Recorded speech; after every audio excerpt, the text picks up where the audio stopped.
8. श्री शिव पुराण श्री रुद्र संहिता पंचम खंड 23वां अध्याय वृंदा का पतिव्रत भंग।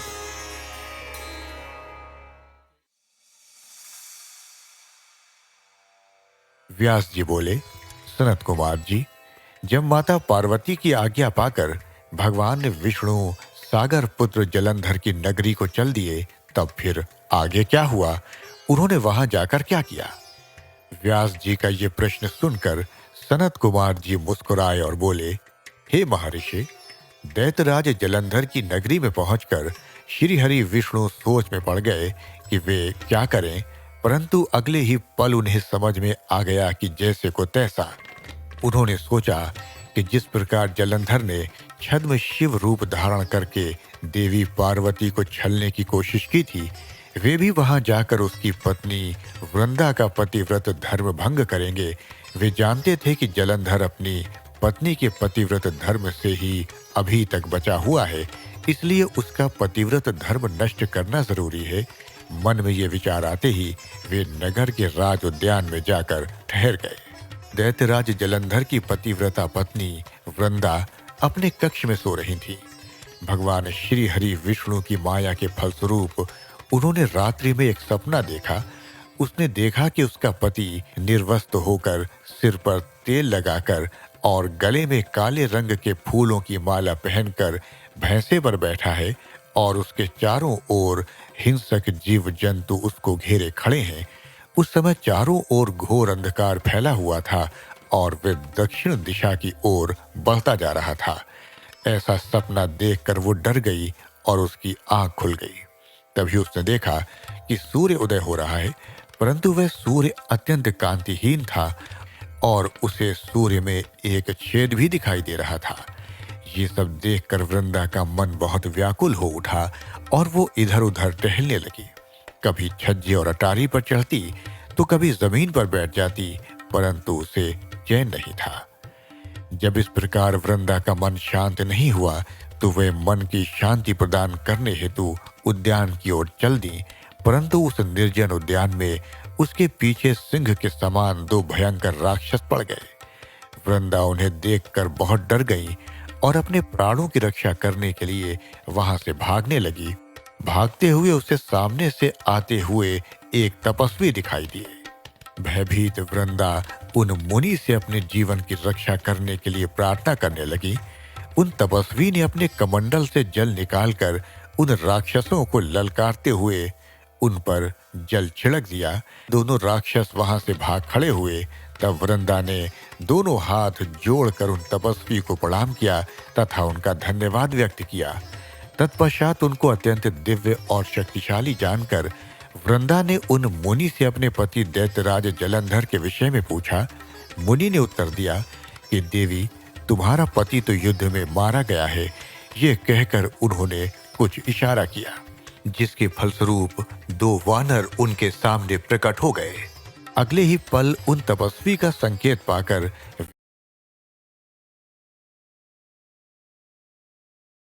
वे वानर आकाश मार्ग से उड़कर चले गए और कुछ समय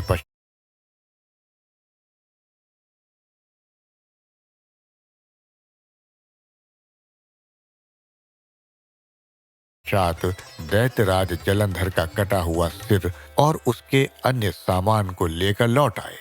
अपने पति जलंधर का कटा हुआ सिर देखकर वृंदा बेहोश होकर गिर पड़ी। कुछ समय पश्चात होश में आने पर रोते हुए वृंदा उस मुनि से प्रार्थना करने लगी कि वे उसके पति को पुनः जीवित कर दें। ये कहकर वो बहुत जोर जोर से रोने लगी और बोली कि यदि आप मेरे पति को जीवन दान नहीं दे सकते तो मुझे भी मृत्यु दे दे। वृंदा के इस प्रकार के वचन सुनकर मुनि बोले, हे देवी, तुम्हारे पति का वध त्रिलोकीनाथ भगवान शिव के द्वारा हुआ है, अतः उसको जीवित करना देवाधिदेव भगवान शिव का विरोध करना है, परंतु अपनी शरण में आए हुए मनुष्य की रक्षा करना मेरा भी धर्म है, इसलिए मैं तुम्हारे पति को पुनः जीवित अवश्य करूंगा। ये कहकर उन्होंने अपने कमंडल से जल निकाला और मंत्रोच्चारण करते हुए जलंधर पर छिड़का। उसके फलस्वरूप वह जीवित हो गया। जलंधर को जीवन दान देकर वे तपस्वी वहां से अंतर्धान हो गए। वस्तुतः उस तपस्वी ने ही सूक्ष्म रूप से जलंधर की काया में प्रवेश कर लिया था। दरअसल तपस्वी का रूप धारण करने वाले वे मुनि कोई और नहीं, स्वयं श्री हरि विष्णु थे। अपने पति को अपने पास पाकर देवी वृंदा तुरंत अपने पति के गले लग गईं। उसने उन सब बातों को भयानक स्वप्न समझकर भुला दिया। फिर बहुत समय तक उस छद्म वेशधारी जलंधर के साथ वन में ही रमण करती रहीं, परंतु मायावी की माया भला कब तक छिप सकती थी। एक दिन वृंदा को ज्ञात हो गया कि उसके साथ विहार करने वाला पुरुष और कोई नहीं, स्वयं श्री हरि विष्णु हैं, जो कि उसके पति का रूप धारण करके उसे छल रहे हैं। ये सारी सच्चाई जानकर देवी वृंदा बहुत दुखी हुई। तब वो श्री हरि विष्णु से बोली, तुमने एक पराई स्त्री का उसका पति बनकर उपभोग किया है, तुम्हें धिक्कार है। मैं किस प्रकार अपने पति का सामना कर सकती हूँ? मुझे जीवित रहने का कोई अधिकार नहीं है, पर तुम्हें तुम्हारी करने की सजा अवश्य ही मिलेगी। तुमने मुझे अबला जानकर मेरा इस्तेमाल किया है। मैं तुम्हें शाप देती हूँ कि जिन राक्षसों से तुमने मुझे डराकर मेरा विश्वास जीता था, राक्षस तुम्हारी पत्नी का भी हरण करेंगे और तुम उसके वियोग में हर ओर भटकोगे। तब यही वानर तुम्हारी सहायता करेंगे। मेरा अगला जन्म तुलसी के रूप में होगा और मेरी संजीवनी शक्ति ही मेरी पतिव्रता का प्रमाण होगी। भगवान श्री हरि विष्णु को इस प्रकार शाप देकर असुर श्रेष्ठ जलंधर की पत्नी वृंदा ने अग्नि में प्रवेश कर लिया और उसमें अपने प्राणों की आहुति दे दी। उस अग्नि में से एक तेज प्रकट हुआ और वह जाकर देवी पार्वती में समा गया।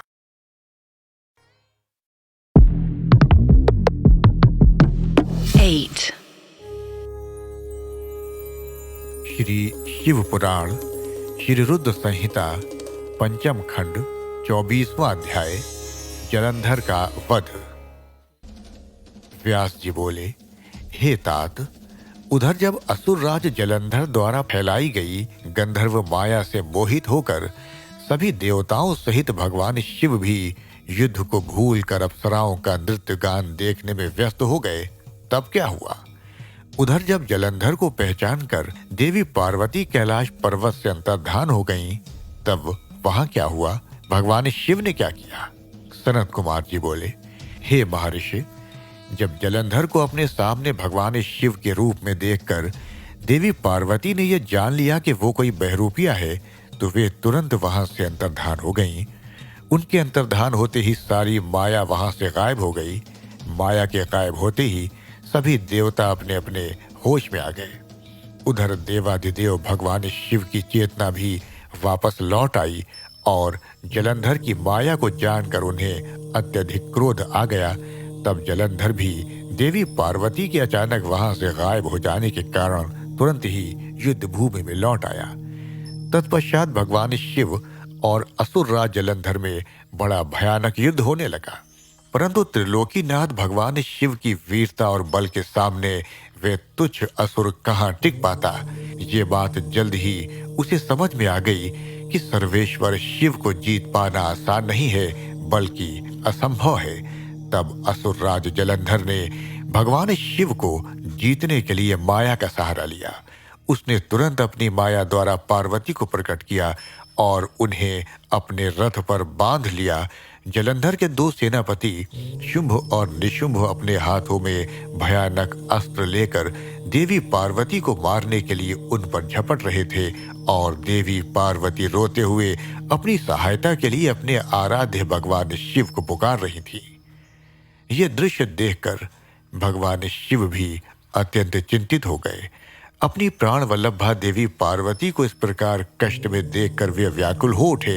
तब अपनी प्रिया पार्वती को दैत्येंद्र जलंधर से मुक्ति दिलाने के लिए उन्होंने बड़ा भयानक रूप धारण कर लिया। उनका वह रौद्र रूप देखकर राक्षसी सेना भयभीत होकर इधर उधर भागने लगी और छिपने का प्रयास करने लगी। उधर दैत्य सेना के प्रधान शुंभ और निशुंभ भी डर गए और युद्ध से बचने की कोशिश करने लगे। उनके भयभीत होते ही जलंधर की माया समाप्त हो गई। युद्ध भूमि में हाहाकार मच गया। सब इधर उधर दौड़ रहे थे। जब शुंभ निशुंभ भी अपने प्राणों की रक्षा करने के लिए भाग रहे थे, तब भगवान शिव ने उन्हें ललकारा, परंतु वे फिर भी युद्ध के लिए तत्पर न हुए। भगवान शिव बोले, तुम तो देवी पार्वती को मारने बढ़ रहे थे, अब क्यों डरकर भाग रहे हो? आओ और मेरे साथ युद्ध करके अपनी वीरता का परिचय दो। भगवान शिव के वचनों का उन दोनों पर कोई भी प्रभाव नहीं पड़ा और वे भागते रहे। तब क्रोधवश भगवान शिव ने शुंभ निशुंभ को शाप देते हुए कहा, हे दुष्ट असुरों, युद्ध में कभी भी पीठ दिखाने वाले पर मैं वार नहीं करता, इसलिए मैं तुम दोनों को छोड़ रहा हूं। परंतु जिनको तुम मारने का प्रयत्न कर रहे थे, वे ही देवी पार्वती तुम दोनों का एक दिन वध करेगी। भगवान शिव के इन वचनों को सुनकर क्रोध से भरा जलंधर उन पर झपटा। उसने भयानक बाण चलाकर पूरी पृथ्वी पर अंधकार कर दिया। इससे भगवान शिव का क्रोध अत्यधिक बढ़ गया और उन्होंने अपने चरणांगुष्ठ से बने हुए सुदर्शन चक्र को चला दिया। उस चक्र ने तुरंत जलंधर के सिर को उसके धड़ से अलग कर दिया। जब चक्र ने असुरराज जलंधर का सिर काटा, महादानव जलंधर पल भर में ही ढेर हो गया। जिस प्रकार अंजन यानी काजल का विशाल पर्वत दो टुकड़ों में विभक्त हो गया था, उसी प्रकार जलंधर का शरीर भी दो टुकड़ों में बंट गया। सारे युद्ध भूमि में उसका रक्त फैल गया। भगवान शिव की आज्ञा से जलंधर का रक्त और मांस महारौरव में जाकर रक्त का कुंड बन गया। दैत्यराज जलंधर के शरीर से निकला अद्भुत तेज उस समय भगवान शिव के शरीर में प्रवेश कर गया। चारों ओर हर्ष की लहर दौड़ गई। सभी देवता ऋषि मुनि बहुत प्रसन्न हुए। अप्सराएं और गंधर्व मंगल गान गाने लगे। सारी दिशाओं से भगवान शिव पर फूलों की वर्षा होने लगी। 8. श्री शिव पुराण श्री रुद्र संहिता पंचम खंड 25वां अध्याय। देवताओं द्वारा शिव स्तुति।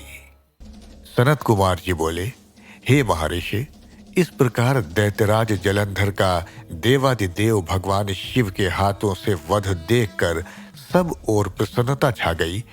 सभी देवताओं सहित ब्रह्मा जी और श्री हरि विष्णु भी हर्षित हुए।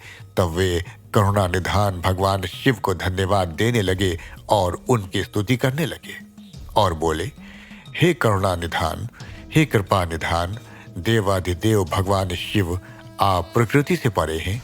भगवान, आप ही परम ब्रह्म परमेश्वर हैं। प्रभु, हम सब देवता आपके दास हैं और आपकी आज्ञा की पूर्ति करने हेतु कार्य करते हैं।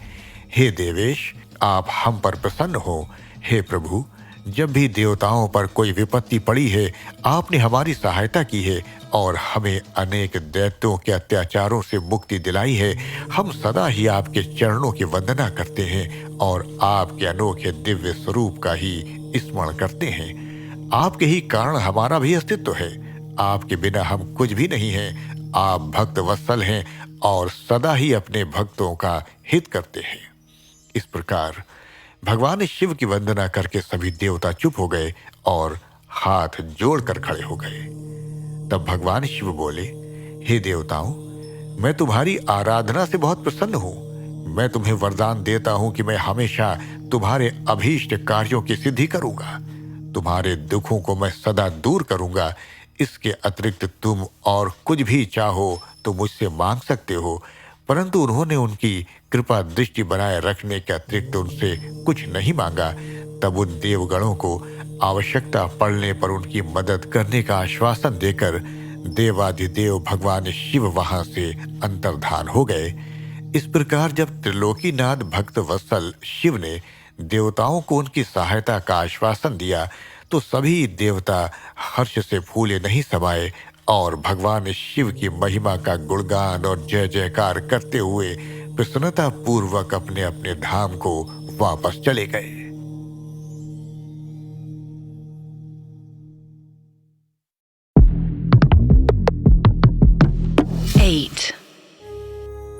श्री शिव पुराण श्री रुद्र संहिता पंचम खंड 26वां अध्याय। धात्री, मालती और तुलसी का आविर्भाव। व्यास जी बोले, हे ब्रह्मा पुत्र सनत कुमार जी, जब भगवान श्री हरि विष्णु की माया से मोहित होकर जलंधर पत्नी वृंदा छद्म वेश धारण किए विष्णु जी को अपना पति मानकर उनके साथ रमण करने लगी, तब श्री हरि की भी उनसे प्रीति जुड़ गई। सच्चाई जान लेने के बाद कि जलंधर के रूप में भगवान श्री हरि ने उसके साथ छल किया है, उसने अग्नि में जलकर अपने प्राणों की आहुति दे दी। तब फिर आगे क्या हुआ?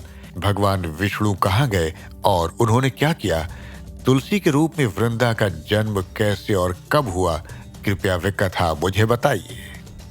सनत कुमार जी बोले, मैं आपके सभी प्रश्नों का उत्तर देता हूँ, मेरी कथा सुनिए, आपकी सभी जिज्ञासाएं दूर हो जाएंगी। जब वृंदा ने विष्णु जी द्वारा ठगे जाने पर अपने शरीर का त्याग कर दिया तो भगवान विष्णु को बहुत दुख हुआ और वे वृंदा की चिता की राख को अपने शरीर पर लपेटकर इधर उधर मारे मारे फिरने लगे। इधर जब देवताओं को भगवान श्री हरि की हालत के बारे में पता चला तो वे सब बहुत चिंतित हुए। उन्हें समझ में नहीं आ रहा था कि वे क्या करें। जगत के पालन करता भगवान विष्णु को इस तरह दर दर भटकना शोभा नहीं देता। जब देवताओं को इस समस्या का कोई हल नहीं सूझा तब वे देवादिदेव भगवान शिव की शरण में गए। ब्रह्मा जी को साथ लेकर देवराज इंद्र देवताओं सहित कैलाश पर्वत पर पहुंचे। वहां उन्होंने त्रिलोकीनाथ भगवान शिव को हाथ जोड़कर प्रणाम किया और उनकी स्तुति करने लगे। तत्पश्चात शिव के पूछने पर देवताओं ने वहां आने का प्रयोजन शिव जी को बताया। देवताओं ने कहा, हे देवादिदेव करुणा निधान भक्त वत्सल शिव, आप तो सर्वेश्वर हैं, सर्वज्ञाता हैं। इस संसार की कोई बात आपसे छिपी नहीं है। भगवान श्री हरि विष्णु ने दैत्यराज जलंधर की पत्नी वृंदा को जलंधर का रूप लेकर ठगा, परंतु उसके साथ रहते श्री विष्णु की उनसे प्रीति हो गई और अब वे उनका वियोग सह नहीं पा रहे हैं। वे अपने शरीर पर वृंदा की चिता की राख लपेटकर जोगी बनकर इधर उधर घूम रहे हैं। प्रभु, आप उन्हें समझाइए कि वे ऐसा न करें। भगवान, ये जगत आपके अधीन है और आपको ही इस समय उनकी मदद करनी चाहिए ताकि वे पहले की भांति अपने कार्यों को पूरा करें। देवताओं की इस प्रकार की प्रार्थना सुनकर भगवान शिव बोले, हे ब्रह्मा जी, हे देवराज इंद्र व अन्य देवताओं, ये सारा जगत माया के अधीन है, परंतु इस जगत की जननी मूल प्रकृति परम मनोहर महादेवी पार्वती इस माया के वशीभूत नहीं है। उन पर इस माया जाल का कोई असर नहीं पड़ता। इसलिए आप भगवान श्री हरि विष्णु के इस मोह माया के जाल को दूर करने के लिए आदि देवी प्रकृति की आधारभूत देवी पार्वती के शरण में जाइए। यदि आपके द्वारा वे प्रसन्न हो गईं, तो आपकी हर एक समस्या का समाधान हो जाएगा और वे आपके कार्यों को पूर्ण करेंगी। देवादिदेव महादेव भगवान शिव के इन वचनों को सुनकर सभी देवताओं को अत्यंत प्रसन्नता हुई और वे भगवान शिव से आज्ञा लेकर मूल प्रकृति के शरण में चले गए। इस प्रकार जब देवता प्रकृति देवी की शरण में जा रहे थे उस समय वहां आकाशवाणी हुई, हे देवताओं, मैं ही तीन प्रकार से तीनों प्रकार के गुणों से अलग होकर निवास करती हूँ। मैं सत्य गुण में गौरा बनकर, रजोगुण में लक्ष्मी और तमोगुण में ज्योति बनकर इस जगत को आलोकित करती हूँ। इसलिए आप अपनी इच्छा पूर्ति हेतु देवी जगदम्बा की शरण में जाओ, वे अवश्य ही तुम्हारी मनोकामना पूरी करेंगी। ये आकाशवाणी सुनते ही सभी देवता गौरी, लक्ष्मी और सरस्वती को हाथ जोड़कर प्रणाम करने लगे और मन में उनका वंदन और स्तुति करने लगे। इस प्रकार जब देवताओं ने शुद्ध हृदय से तीनों देवियों का स्मरण किया तब वे तीनों देवियां वहां प्रकट हो गईं। देवियों को साक्षात सामने पाकर देवता बहुत हर्षित हुए और गौरा, लक्ष्मी और सरस्वती की वंदना और पूजन अर्चन करने लगे। तब तीनों देवियों ने मुस्कुराकर कहा, हे देवताओं, हम तीनों देवियां तुम्हारी स्तुति से बहुत प्रसन्न हैं। तुम जो कुछ चाहते हो हमें बताओ, हम तुम्हारी मनोकामना अवश्य पूर्ण करेंगे। देवियों के इस कथन को सुनकर देवताओं का प्रतिनिधित्व करते हुए देवराज इंद्र ने भगवान श्री हरि विष्णु के बारे में सब कुछ गौरी, लक्ष्मी और सरस्वती देवी को बता दिया, तब उन्होंने कुछ बीज देवताओं को दिए और कहा कि ये बीज ले जाकर तुम देवी वृंदा की चिता की राख में बो दो। ऐसा करने से तुम्हारे अभीष्ट कार्यों की सिद्धि होगी।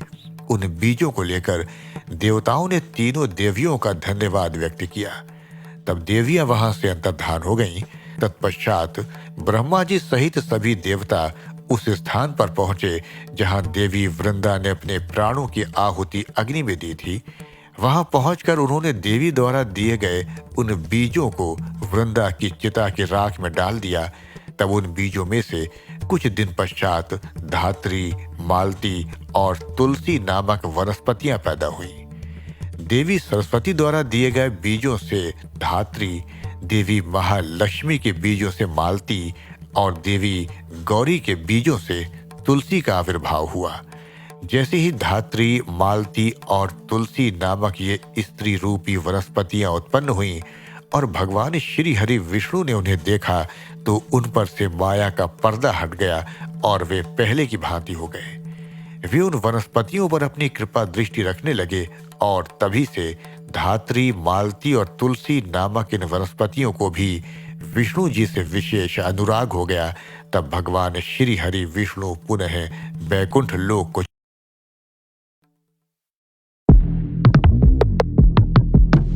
8. श्री शिव पुराण श्री रुद्र संहिता पंचम खंड 27वां अध्याय शंख चूर्ण की उत्पत्ति। सनत कुमार जी बोले, हे महामुने, शंख चूर्ण नाम का एक दैत्य था जिसका वध भगवान शिव ने स्वयं अपने हाथों से त्रिशूल मारकर किया था। अब मैं आपको उस शंख चूर्ण नामक दैत्य के विषय में बताता हूं। हे मुने, आप ये जानते ही हैं कि विधाता के पुत्र मरीचि हुए हैं और उनके पुत्र महर्षि कश्यप हुए। मरीचि के पुत्र कश्यप मुनि बहुत ही धार्मिक प्रवृत्ति के संत थे। वे बड़े ही धर्मात्मा थे और इस सृष्टि की रचना करने वाले ब्रह्मा जी की हर आज्ञा को शिरोधार्य मानकर उसका पालन किया करते थे। प्रजापति दक्ष ने उनके व्यवहार और गुणों से प्रसन्न होकर अपनी 13 कन्याओं का विवाह महर्षि कश्यप से कर दिया था। इन्हीं की संतानों से ये पूरा संसार भर गया। कश्यप मुनि की 13 पत्नियों में से एक पत्नी का नाम दनु था। दनु रूपवती, गुणवती होने के साथ साथ परम सौभाग्यवती थी। वो एक अत्यंत शांत साध्वी भी थी। उन्हीं दनु के अनेकों पुत्र हुए। उनका विप्रचित नाम का पुत्र बहुत ही बलशाली और पराक्रमी था। उसका भी दंभ नाम का एक पुत्र हुआ। दंभ भी अपने पिता की तरह धार्मिक विचारों को मानने वाला था। दंभ भगवान विष्णु का अनन्य भक्त था। इतना धार्मिक होने के पश्चात भी उसके कोई संतान नहीं हुई। तब वो बड़ा निराश हो गया और उसने शुक्राचार्य को अपना गुरु बनाया। उसने उससे कृष्ण मंत्र ग्रहण किया। तत्पश्चात दंभ पुष्कर नामक तीर्थ में चला गया और वहां 1 लाख वर्ष तक कठोर तपस्या करता रहा। उसकी इस कठोर तपस्या को देखकर सभी देवता ब्रह्मा जी को अपने साथ लेकर भगवान विष्णु के पास गए। भगवान विष्णु के पास पहुंचकर सभी देवताओं ने उन्हें आदर पूर्वक प्रणाम किया और दंभ के भीषण तप के बारे में भी बताया। तब सारी बातें जानकर भगवान श्री हरि बोले, हे देवताओं, मैं जानता हूं कि दंभ मेरा अनन्य भक्त है। वो अपने मन में पुत्र प्राप्ति की कामना लेकर पिछले 1 लाख वर्षों से मेरी कठोर तपस्या कर रहा है। मैं अवश्य ही अपने प्रिय भक्त दंभ की इच्छा पूर्ति करूंगा। आप निश्चिंत होकर अपने स्थान पर चले जाइए। भगवान श्री हरि के इन वचनों को सुनकर ब्रह्मा जी और देवराज इंद्र तथा सभी देवता उन्हें प्रणाम करके अपने अपने लोकों को चले गए। तब भगवान विष्णु भी अपने भक्त दंभ को उसकी तपस्या का फल देने के लिए पुष्कर गए। वहां उन्हें अपने सामने पाकर दंभ बहुत प्रसन्न हुआ और उनके चरणों में लेटकर उन्हें प्रणाम कर उनकी स्तुति करने लगा। तब श्री विष्णु बोले, हे दंभ, मैं तुम्हारी इस कठोर तपस्या से बहुत प्रसन्न हूं। तुम अपना अभीष्ट वर मांग सकते हो। आज मैं तुम्हारी हर मनोकामना पूर्ण करूंगा। भगवान विष्णु के ये वचन सुनकर दंभ हाथ जोड़कर बोला, हे देव, यदि आप मुझ पर प्रसन्न हैं तो मुझे अपने जैसा वीर और पराक्रमी पुत्र प्रदान कीजिए। तब श्री हरि विष्णु तथास्तु कहकर वहां से अंतर्धान हो गए। इसके बाद दंभ भी प्रसन्नता पूर्वक अपने घर लौट आया। कुछ समय पश्चात दंभ की पत्नी गर्भवती हुई। तब दंभ के घर में एक अलौकिक तेज विद्यमान था। समय आने पर दंभ की पत्नी के गर्भ से एक पुत्र का जन्म हुआ। मुनियों ने उसका नामकरण संस्कार करके उसका नाम शंखचूर्ण रखा।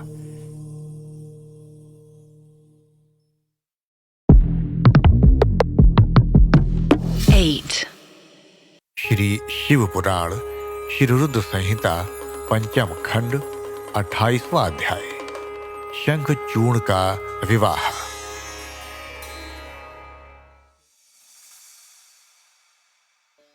सनत कुमार जी बोले, हे महर्षि, भगवान श्री हरि विष्णु के वरदान के फलस्वरूप दंभ को एक वीर पराक्रमी पुत्र की प्राप्ति हुई, जिसका नाम शंखचूर्ण रखा गया।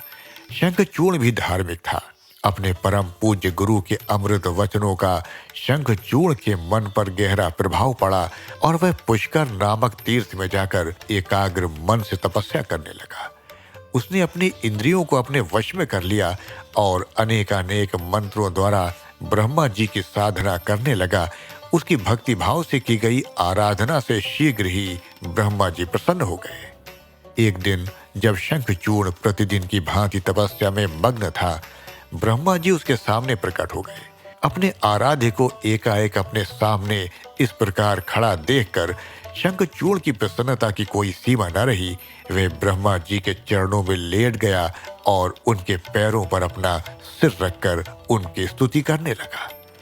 ब्रह्मा जी ने शंखचूर्ण को ऊपर उठाया और उससे कहा, हे वत्स, मैं तुम्हारी आराधना से बहुत प्रसन्न हूँ। तुम जो चाहो मुझसे वरदान मांग सकते हो। मैं तुम्हारी सभी कामनाएं पूरी करूंगा। अपने आराध्य ब्रह्मा जी के ये वचन सुनकर शंखचूर्ण बोला, हे ब्रह्मा जी, यदि आप मुझ पर प्रसन्न हैं तो मुझे ये वरदान दीजिए कि मुझे कोई भी जीत न सके। शंखचूर्ण के इस वर को सुनकर ब्रह्मा जी बोले, ऐसा ही होगा। और फिर उसे भगवान श्री कृष्ण का अक्षय कवच देते हुए वे कहने लगे कि शंखचूर्ण, अब तुम बद्रिकाश्रम चले जाओ। वहां सकामा तुलसी तपस्या कर रही हैं, तो वहां जाकर धर्मराज की कन्या तुलसी से विवाह कर लो। ये कहकर ब्रह्मा जी वहां से अंतर्धान हो गए। ब्रह्मा जी के अंतर्धान होने पर शंखचूर्ण बद्रिकाश्रम की ओर चल दिया। वहां जाकर वो तुलसी के पास पहुंचा।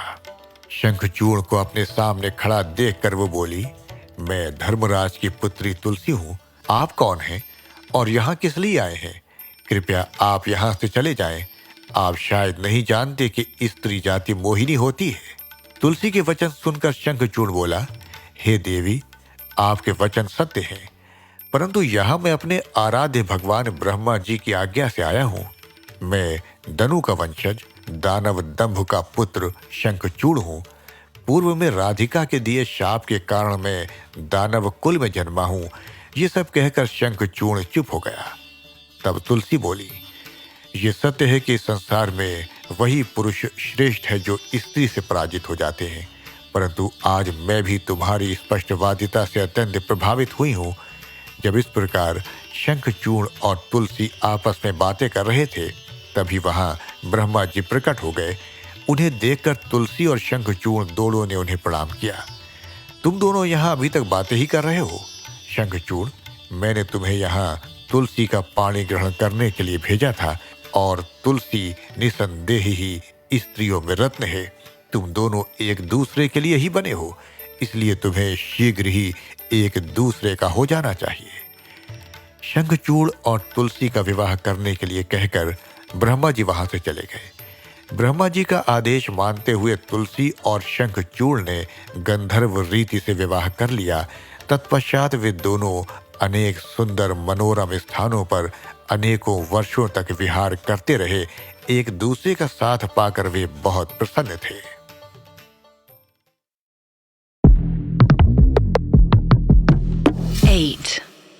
श्री शिव पुराण श्री रुद्र संहिता पंचम खंड 29वां अध्याय शंखचूर्ण के राज्य की प्रशंसा।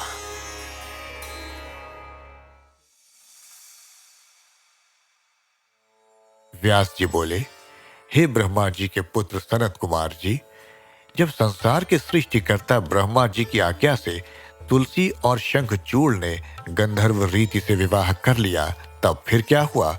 उन दोनों ने क्या किया? व्यास जी के इस प्रकार के प्रश्न सुनकर सनत कुमार जी बोले, हे महामुने, शंखचूर्ण और देवी तुलसी ने ब्रह्मा जी की आज्ञा से विवाह कर लिया और वो उसे अपने साथ लेकर अपने घर वापस आ गया। जब दानवों को इस बात की सूचना मिली कि शंखचूर्ण को ब्रह्मा जी से वरदान प्राप्त हुआ है, तो वे सभी बहुत प्रसन्न हुए। दैत्य गुरु शुक्राचार्य ने स्वयं वहां आकर शंखचूर्ण को ढेरों आशीर्वाद प्रदान किए। तत्पश्चात उन्होंने शंखचूर्ण को असुरों का आधिपत्य देते हुए उसका राज्याभिषेक कराया। राज सिंहासन संभालने के पश्चात शंखचूर्ण बहुत प्रसन्न था। तब शुक्राचार्य बोले, हे असुरराज शंखचूर्ण, तुम निसंदेह ही वीर और पराक्रमी हो। तुम्हें आज असुरों का राज्य सौंप कर मुझे बहुत हर्ष हो रहा है। अब इस राज्य का विस्तार करना और असुरों की रक्षा करने का दायित्व तुम्हारा है। मुझे तुम्हारी प्रतिभा पर पूरा विश्वास है। ये कहकर दैत्य गुरु शुक्राचार्य वहां से चले गए। उनकी आज्ञा शिरोधार्य कर शंखचूर्ण राज्य करने लगा। उसने अपने राज्य का विस्तार करने के उद्देश्य से अपनी विशाल सेना को इंद्रलोक पर आक्रमण करने का आदेश दे दिया। वे स्वयं भी उस युद्ध में जा खड़ा हुआ। असुरों और देवताओं में बड़ा भयानक युद्ध शुरू हो गया। देवताओं ने अनेक असुरों को मार गिराया और अनेकों को घायल कर दिया। ये देखकर असुर सेना विचलित होकर इधर उधर भागने लगी।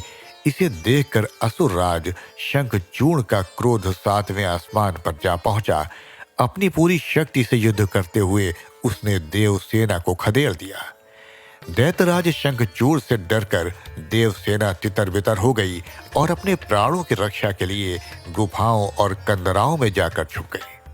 महाबली वीर प्रतापी शंखचूर्ण ने स्वर्ग पर अधिकार कर लिया और स्वर्ग के सिंहासन पर विराजमान हो गया। सूर्य, अग्नि, चंद्रमा, कुबेर, यम, वायु आदि सभी देवता शंखचूर्ण के अधीन हो गए। अनेक देवता शंखचूर्ण के डर से भाग निकले। जो देवता वहां से भाग निकले थे, वे अपने प्राणों की रक्षा के लिए इधर उधर मारे मारे फिर रहे थे। जब उन्हें यह समझ नहीं आया कि वे अब क्या करें और कहां जाएं, तब वे सब देवता मिलकर ऋषि मुनियों को साथ लेकर ब्रह्मा जी की शरण में गए। ब्रह्मा जी के पास पहुंचकर देवताओं ने उन्हें प्रणाम कर उनकी स्तुति की। तत्पश्चात उन्होंने शंखचूर्ण के आक्रमण और स्वर्ग पर उसके आधिपत्य के बारे में सब कुछ ब्रह्मा जी को बता दिया। ब्रह्मा जी ने आश्वासन देते हुए कहा कि इस विषय में भगवान विष्णु ही हमें कोई सही मार्ग बता सकते हैं, अतः हम सभी को उनके पास चलना चाहिए। ये कहकर वे सब श्री हरि से मिलने के लिए बैकुंठ लोक को चल दिए। बैकुंठ लोक पहुंचकर देवराज इंद्र और ब्रह्मा जी सहित सभी देवताओं ने लक्ष्मीपति विष्णु जी की स्तुति की और उन्हें सारी बातों से अवगत कराया। देवताओं का दुख सुनकर विष्णु जी ने उन्हें ढाढ़स बंधाते हुए कहा, हे देवताओं, आप इस प्रकार दुखी ना हो। मैं शंखचूर्ण के बारे में सभी कुछ जानता हूँ। पहले वो मेरा अनन्य भक्त था। इस बारे में हमें देवादिदेव महादेव जी से विचार विमर्श करना चाहिए, क्योंकि वे ही समस्या का सही समाधान बता सकते हैं। ये कहकर वे ब्रह्मा जी और अन्य देवताओं को अपने साथ लेकर शिवलोक की ओर चल दिए।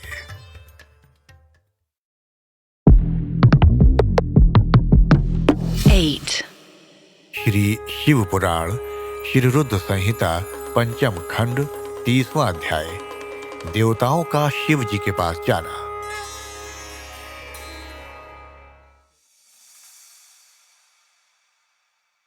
सनत कुमार जी बोले, हे व्यास जी, इस प्रकार ब्रह्मा जी और अन्य देवताओं को अपने साथ लेकर विष्णु जी भगवान शिव से मिलने के लिए शिवलोक पहुंचे।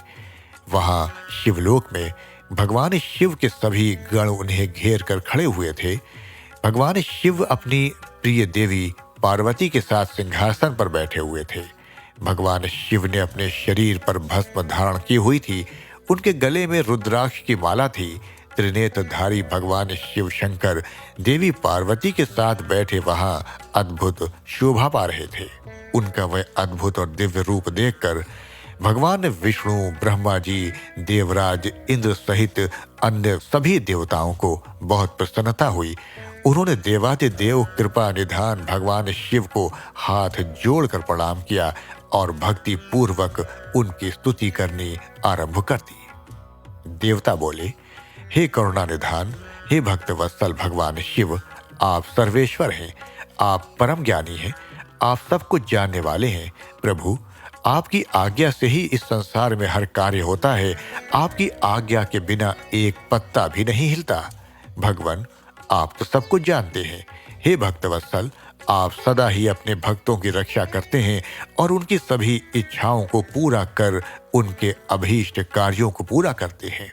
भगवान, हम इस समय बड़े दुखी होकर अपने प्राणों की रक्षा के लिए आपकी शरण में आए हैं। दानवराज दंभ के पुत्र शंखचूड़ ने बलपूर्वक हमारे राज्य पर अपना अधिकार कर लिया है। उसने अनेक देवताओं को अपना बंदी बना लिया है और देव सेना को घायल कर कईयों को मौत के घाट उतार दिया है। किसी तरह हम अपनी जान बचाकर वहां से भाग निकले हैं। भगवान, आप अपने भक्तों के रक्षक हैं। हम आपकी शरण में आए हैं।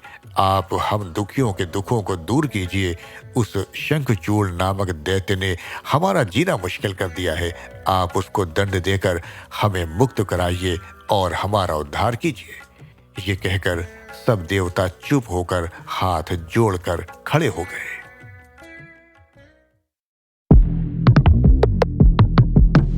8.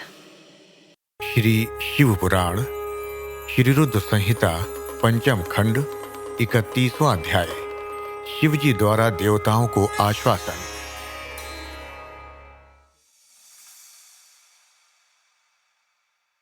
सनत कुमार जी बोले, हे महामुनि, इस प्रकार देवताओं की करुण प्रार्थना और अनुनय विनय सुनकर त्रिलोकीनाथ भगवान शिव बोले, हे श्री हरि, हे ब्रह्मा जी और अन्य सभी देवताओं, मैं दैत्यराज शंखचूड़ के विषय में सब कुछ जानता हूँ। असुरराज शंखचूड़ भले ही देवताओं का शत्रु एवं प्रबल विरोधी हो गया हो, परंतु वह अभी भी धार्मिक है और सच्चे हृदय से धर्म का पालन करता है। परंतु फिर भी तुम लोग मेरे पास मेरी शरण में आए हो और शरणागत की रक्षा करना सभी का कर्तव्य है। इसलिए मैं तुम्हारी रक्षा करने का वचन देता हूँ। तुम अपनी व्यर्थ की चिंताएं त्याग दो और प्रसन्न होकर अपने अपने स्थान पर लौट जाओ। मैं निश्चय ही शंखचूड़ का संहार करके उसके द्वारा दिए गए कष्टों से तुम्हें मुक्ति दिलाकर तुम्हारा स्वर्ग का राज्य तुम्हें वापस दिलाऊंगा।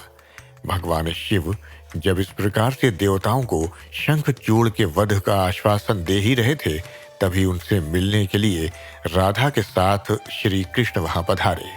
भगवान शिव को प्रणाम करके वे प्रभु की आज्ञा से उनके पास ही बैठ गए। श्री कृष्ण और राधा ने महादेव जी की मन में बहुत स्तुति की। जब भगवान शिव ने उनके आने का कारण पूछा, तब श्री कृष्ण बोले, हे कृपा निधान दया निधि, आप तो सब कुछ जानते हैं। आप ही इस जगत में सनाथ हैं। आप तो जानते ही हैं कि मैं और मेरी पत्नी दोनों ही शाप भोग रहे हैं।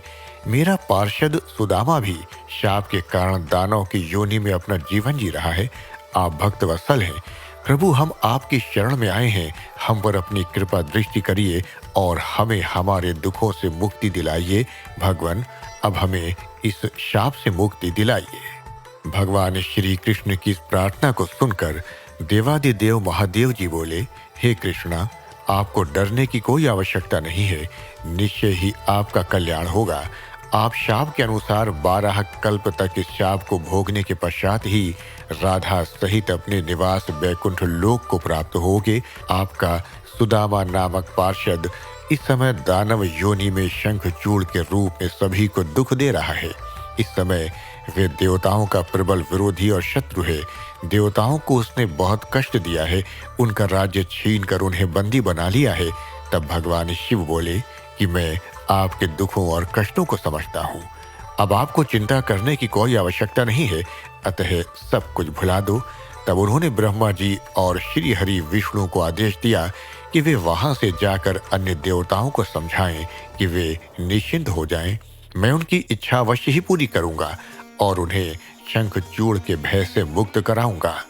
भगवान शिव के ये अमृत वचन सुनकर श्री कृष्ण, राधा, ब्रह्मा जी सहित श्री हरि विष्णु को बहुत संतोष हुआ। तब वे उन्हें हाथ जोड़कर प्रणाम करने लगे। तत्पश्चात भगवान शिव से आज्ञा लेकर सभी प्रसन्नता पूर्वक अपने अपने स्थान को चले गए।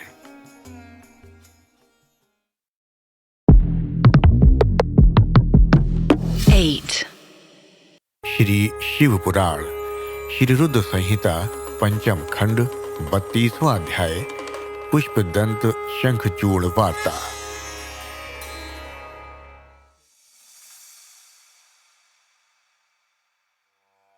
व्यास जी बोले, हे ब्रह्मा पुत्र सनत कुमार जी, जब देवाधिदेव महादेव जी ने ब्रह्मा, विष्णु और देवराज इंद्र सहित श्री कृष्ण को शंखचूड़ के वध का आश्वासन दिया, तब सब देवता प्रसन्न होकर उनसे विदा लेकर अपने अपने धाम को चले गए। तब आगे क्या हुआ? भगवान शिव ने क्या किया? व्यास जी का प्रश्न सुनकर सनत कुमार जी बोले, हे महामुने, भगवान शिव के आश्वासन देने पर कि वे असुर राज शंखचूड़ का वध करेंगे, सभी देवता अपने अपने स्थान को चले गए। तब भगवान शिव ने विचार किया कि क्या किया जाना चाहिए। तत्पश्चात उन्होंने गंधर्व राज चित्ररथ पुष्पदंत का स्मरण किया। स्मरण करते ही पुष्पदंत तुरंत वहां शिव जी के सामने उपस्थित हो गए। पुष्पदंत ने हाथ जोड़कर महादेव जी को प्रणाम किया और उनकी स्तुति की। तत्पश्चात पुष्पदंत हाथ जोड़कर बोले, हे देवाधिदेव, कृपा निधान, करुणा निधान, मेरे लिए क्या आज्ञा है? मैं आपकी आज्ञा शिरोधार्य कर उसे यथा शीघ्र ही पूरा करूंगा। ये सुनकर भगवान शिव ने पुष्पदंत को अपना दूत बनाकर शंखचूड़ के पास भेजा। अपने आराध्य भगवान शिव की आज्ञा पाकर पुष्पदंत तुरंत ही वहां से असुरराज शंखचूड़ के नगर की ओर चल दिया। पुष्पदंत शंखचूड़ के नगर पहुंचकर उनसे मिला और बोला, हे असुरराज, मैं त्रिलोकीनाथ भगवान शिव का दूत बनकर उनका संदेश लेकर आपके पास आया हूं। उन्होंने कहा है कि आप यथाशीघ्र देवताओं को उनका राज्य वापस सौंप दें, अन्यथा भगवान शिव के साथ युद्ध करें। युद्ध में उनके हाथों आपका वध निश्चित है। मैंने भगवान शिव के सभी वचन आपसे कह दिए हैं। आप जो संदेश उन्हें देना चाहें मुझे बता दें, मैं आपका संदेश भगवान शिव तक पहुंचा दूंगा। पुष्पदंत नामक दूत की बातें सुनकर असुरराज शंखचूड़ बोला, हे मूर्ख दूत, क्या तुम मुझे बेवकूफ समझते हो? जाकर अपने स्वामी से कह दो कि मैं देवताओं को उनका राज्य वापस नहीं दूंगा। मैं वीर हूं, युद्ध से नहीं डरता। अब शिव और मेरा सामना युद्ध भूमि में ही होगा। असुरराज शंखचूड़ के ऐसे वचन सुनकर पुष्पदंत मन ही मन क्रोध की सारी सीमाएं पार कर गया, परंतु अपने स्वामी की आज्ञा के बिना वह कुछ नहीं करना चाहता था, इसलिए चुपचाप वापस शिव जी के पास लौट गया।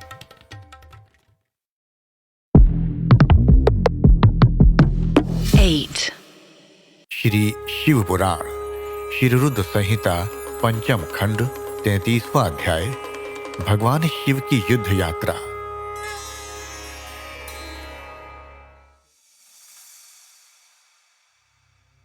ब्रह्मापुत्र सनत कुमार जी बोले, हे महर्षि, जब भगवान शिव का पुष्पदंत नामक दूत शंखचूड़ की नगरी से वापस आया तो उसने कैलाश पर्वत पर पहुंचकर भगवान शिव को असुरराज शंखचूड़ द्वारा कही गई सभी बातें बता दी। तब दूत के इन वचनों को सुनकर भगवान शिव को बहुत क्रोध आया। भगवान शिव ने अपने वीर साहसी गणों और अपने दोनों पुत्रों कार्तिकेय और गणेश को बुलाया। उन्होंने भद्रकाली सहित अपनी पूरी गणसेना को युद्ध के लिए तैयार होने की आज्ञा प्रदान की।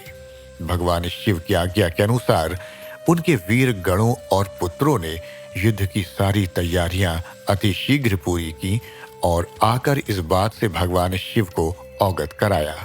तब त्रिलोकीनाथ भगवान शिव ने अपनी देव सेना और गणों के साथ दैत्यराज शंखचूड़ की नगरी की ओर प्रस्थान किया। पूरी शिव सेना प्रसन्न मन भगवान शिव की जय जयकार करती हुई आगे बढ़ रही थी। उनके प्रिय पुत्र गणेश और कार्तिकेय सेना के अधिपति के रूप में अपनी सेना का नेतृत्व कर रहे थे। भगवान शिव की सेना में 8 भैरव, 8 वसु, 11 रुद्र और 12 सूर्य भी सम्मिलित थे। अग्नि, चंद्रमा, विश्वकर्मा, अश्वनी कुमार, कुबेर, यम, नैऋति, नलकूबर, वायु, वरुण, बुध और मांगलिक ग्रह नक्षत्र भी भगवान शिव की सेना की शोभा बढ़ा रहे थे। उनकी सेना में देवी भद्रकाली, जिनकी 100 भुजाएं थीं, अपने पार्षदों के साथ युद्ध भूमि की ओर प्रस्थान कर रही थीं। भद्रकाली देवी की जीभ 1 योजन लंबी और चलायमान थी। उनके हाथों में शंख, चक्र, गदा, पद्म, खड़ग, चर्म, धनुष बाण आदि अनेकों वस्तुएं थीं। भद्रकाली देवी के एक हाथ में 1 योजन का गोल खप्पर, एक में आकाश को स्पर्श करने वाला लंबा त्रिशूल तथा अनेक शक्तियां विद्यमान थीं। देवी भद्रकाली का अनुसरण करते हुए उनके साथ 3 करोड़ योगिनी, 3 करोड़ डाकिनियां भी थीं, जो अपनी सेना को साथ लेकर शंखचूड़ की असुर सेना को मजा चखाने के लिए पूरे जोरों शोरों से चल रही थीं। इस प्रकार त्रिलोकीनाथ भगवान शिव की विशाल देव सेना, जिसमें हजारों वीर बलशाली गण विद्यमान थे, पूरे मनोयोग के साथ युद्ध स्थल की ओर बढ़ रही थी। तब भगवान शिव ने अपनी सेना को एक वट वृक्ष के नीचे कुछ देर विश्राम करने के लिए कहा और स्वयं भी उसी वट वृक्ष के नीचे आसन लगाकर बैठ गए।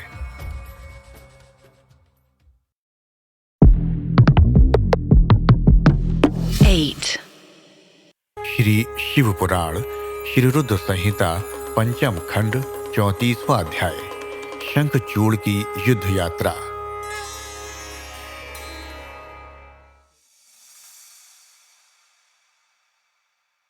सनत कुमार जी बोले, हे व्यास जी, उधर दूसरी ओर जब भगवान शिव का दूत पुष्पदंत असुरराज शंखचूड़ के पास से वापस लौट गया, तब असुरराज शंखचूड़ भी अपने मन में युद्ध करने का निश्चय करके अपनी प्रिय पत्नी देवी तुलसी के पास पहुंचा।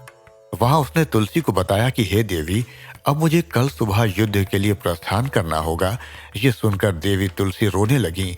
शंखचूड़ ने उन्हें ढाढ़स बंधाया और कहा कि वीरों की पत्नियां रोकर नहीं बल्कि हंसकर उन्हें विदा करती हैं। ये सुनकर तुलसी ने अपनी आंखों के आंसू पोंछ लिए। प्रातःकाल जागकर असुरराज शंखचूड़ ने अपने राज दरबार का उत्तरदायित्व अपने पुत्र को सौंप दिया तथा देवी तुलसी से पुत्र की सहायता करने के लिए कहा। फिर दैत्यराज शंखचूड़ ने अपनी विशाल दैत्य सेना का युद्ध के लिए आवाहन किया।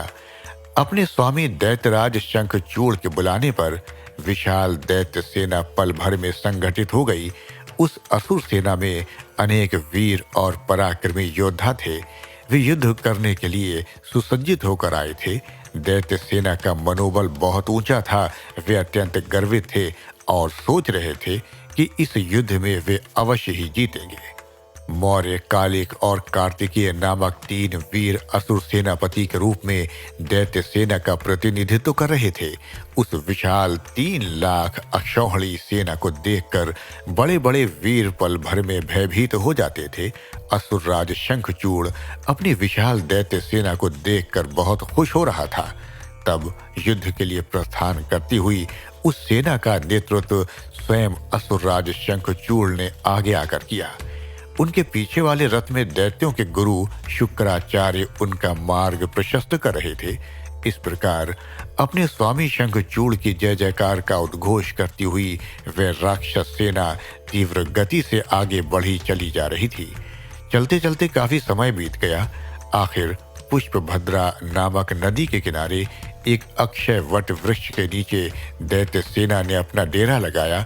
वहीं से कुछ दूरी पर देव सेना ने भी अपना डेरा डाला हुआ था।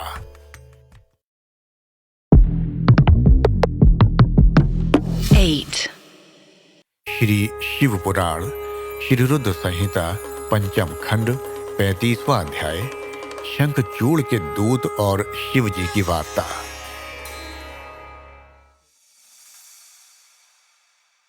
सनत कुमार जी बोले, हे व्यास जी, जब इस प्रकार देवताओं की सेना लेकर भगवान शिव और राक्षसों की सेना के साथ असुरराज शंखचूड़ अपने अपने निवासों को छोड़कर युद्ध करने के लिए यात्रा करते करते रास्ते में रुक गए और दोनों सेनाएं कुछ ही दूर पर रुकीं। तब दैत्यराज शंखचूड़ ने अपने एक दूत को संदेश देकर भगवान शिव के पास भेजा। दैत्यराज शंखचूड़ का वह दूत भगवान शिव के पास पहुंचा और बोला, हे शिव, मैं दैत्यराज शंखचूड़ का दूत हूं और उनका संदेश लेकर आपके पास आया हूं। मेरे स्वामी ने कहलवाया है कि वे यहाँ आ गए हैं। अब आपकी क्या इच्छा है? तब दैत्यराज के उस दूत से शिव जी बोले, दूत, तुम जाकर अपने स्वामी शंखचूड़ से कहो कि देवताओं के साथ शत्रुता छोड़कर उनसे मित्रता कर लो, उनका हड़पा हुआ राज्य उन्हें वापस कर दो और तुम सुखपूर्वक अपने राज्य पर शासन करो। दैत्यराज से कहना कि वे शुद्ध कर्मी महर्षि कश्यप की संतान हैं, उन्हें ऐसा करना शोभा नहीं देता, इसलिए वे समय रहते मेरी समझाई हुई बात को समझ जाएं, अन्यथा इसके परिणाम दानवों के लिए बहुत घातक हो सकते हैं। भगवान शिव के इस प्रकार के वचन सुनकर वे दूत पुनः बोला, हे देवाधिदेव, हालांकि आपकी बातों में कुछ सच्चाई है, परंतु क्या हमेशा हर बात में असुर ही गलत होते हैं? देवता हमेशा सही होते हैं, उनकी कभी कोई गलती नहीं होती। आपके अनुसार सारे दोष असुरों में है, जबकि वास्तविकता में ऐसा बिल्कुल भी नहीं है। दोष केवल असुरों में ही नहीं, देवताओं में भी है। मैं उनका पक्ष लेने वाले आपसे पूछता हूँ कि मधु और कैटभ नामक दैत्यों के सिरों को किसने काटा? त्रिपुरों को युद्ध करने के पश्चात क्यों भस्म कर दिया गया? आप सदा से ही देवताओं और दानवों में पक्षपात करते आए हैं। आप देवताओं का ही कल्याण करते हैं, जबकि ईश्वर होने के नाते आप देवताओं और असुरों दोनों के लिए ही आराध्य हैं। इसलिए आपको किसी एक के संबंध में नहीं, बल्कि दोनों के हितों को ध्यान में रखना चाहिए। शंखचूड़ के दूत के वचनों को सुनकर कल्याणकारी शिव बोले, दूत, तुम्हारी ये बात पूर्णतः गलत है। मैं देवताओं और दानवों में कभी कोई भेद नहीं करता। मैं तो सदा से ही अपने भक्तों के अधीन हूँ। मैं सदैव अपने भक्तों का कल्याण करता हूँ और उनके अभीष्ट कार्यों की सिद्धि करता हूँ। मुझे देवताओं पर आए संकट को दूर करना है, इसलिए मुझे असुरों से युद्ध करना ही होगा। तुम जाकर इस बात को असुरराज शंखचूड़ को बता दो। ये कहकर भगवान शिव चुप हो गए और वह दूत अपने स्वामी शंखचूड़ के पास चला गया।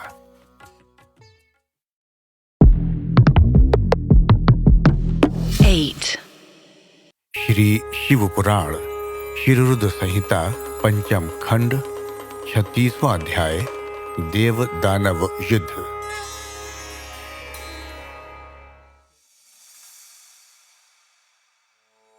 व्यास जी ने सनत कुमार जी से पूछा, हे ब्रह्मा पुत्र, जब भगवान शिव का संदेश लेकर दैत्यराज शंखचूड़ का वह दूत वापस अपने स्वामी शंखचूड़ के पास चला गया, तब क्या हुआ? उस दूत ने शंखचूड़ से क्या कहा और उस दूत से सारी बातें जानने के पश्चात दैत्यराज शंखचूड़ ने क्या कहा? हे महर्षि, कृपा करके इस संबंध में मुझे सविस्तार बताइए। व्यास जी के प्रश्न को सुनकर सनत कुमार जी बोले, हे महामुने, उस दूत ने अपने स्वामी शंखचूड़ के पास जाकर उसे भगवान शिव से हुई सारी बातें बता दी। शिव जी की कही बातों को सुनकर शंखचूड़ और अधिक क्रोधित हो उठा और उसने अपनी विशाल दैत्य सेना को तुरंत युद्ध के लिए चलने की आज्ञा प्रदान की। दूसरी ओर भगवान शिव ने भी अपने गणों और देवताओं को युद्ध भूमि की ओर प्रस्थान करने के लिए कहा। देवताओं और दानवों दोनों की सेनाएं पूरे जोश और साहस के साथ लड़ते हुए तत्पर आगे बढ़ने लगी। दानवों की सेना में सबसे आगे शंखचूड़ था और दूसरी ओर देव सेना में त्रिलोकीनाथ भगवान शिव सबसे आगे चल रहे थे। दोनों सेनाएं अपने स्वामियों के जय घोष के साथ आगे बढ़ रही थीं। उस समय चारों ओर रणभेरियां बजने लगी थीं। कुछ ही समय पश्चात देवता और दैत्य आमने सामने थे। एक दूसरे को अपना घोर शत्रु समझकर दोनों एक दूसरे पर टूट पड़े। भयानक युद्ध होने लगा। हर ओर मार काट चीख पुकार मची हुई थी। युद्ध का दृश्य अत्यंत हृदय विदारक था। भगवान श्री हरि विष्णु के साथ दंभ, कलासुर के साथ कालका, गोकर्ण के साथ हुताशन, तो कालंबिक के साथ वरुण देव का युद्ध होने लगा। सब युद्ध करने में मग्न थे, परंतु भगवान शिव तथा देवी भद्रकाली अभी तक ऐसे ही बैठे थे।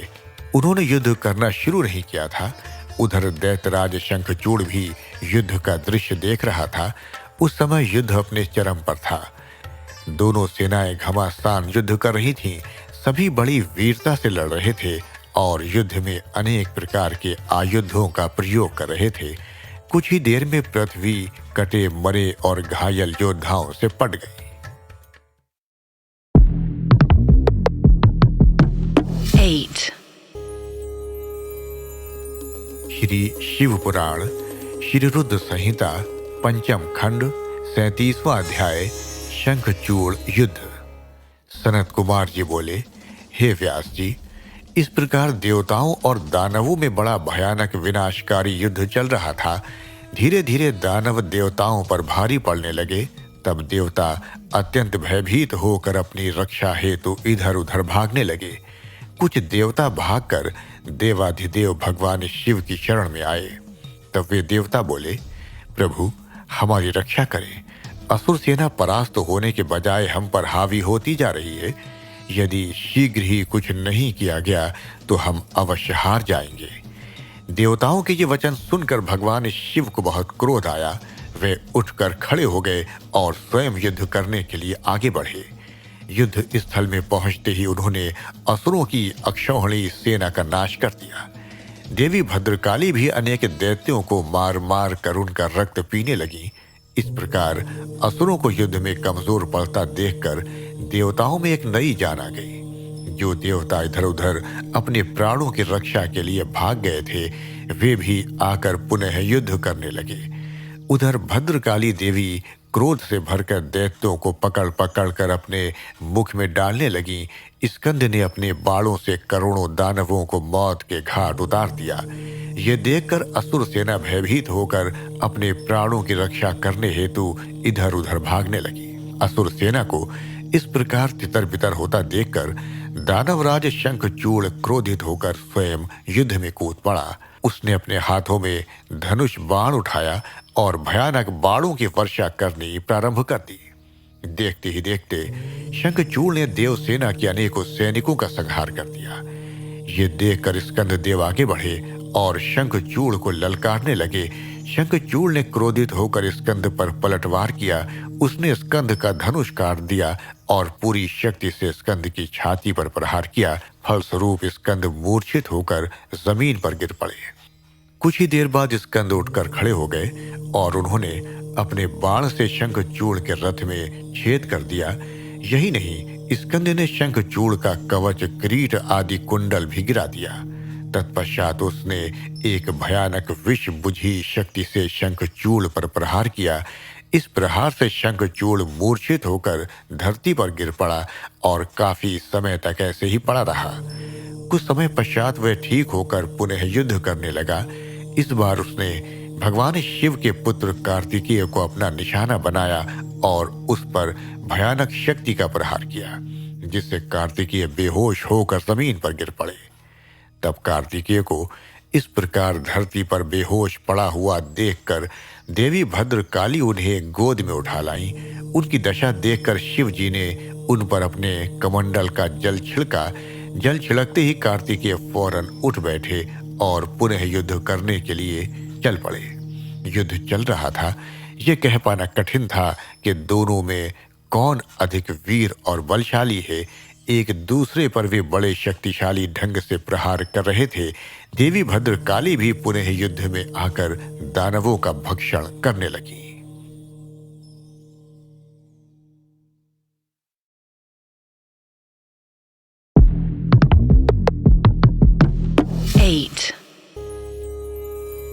श्री शिव पुराण श्री रुद्र संहिता पंचम खंड 38वां अध्याय भद्रकाली शंखचूड़ युद्ध।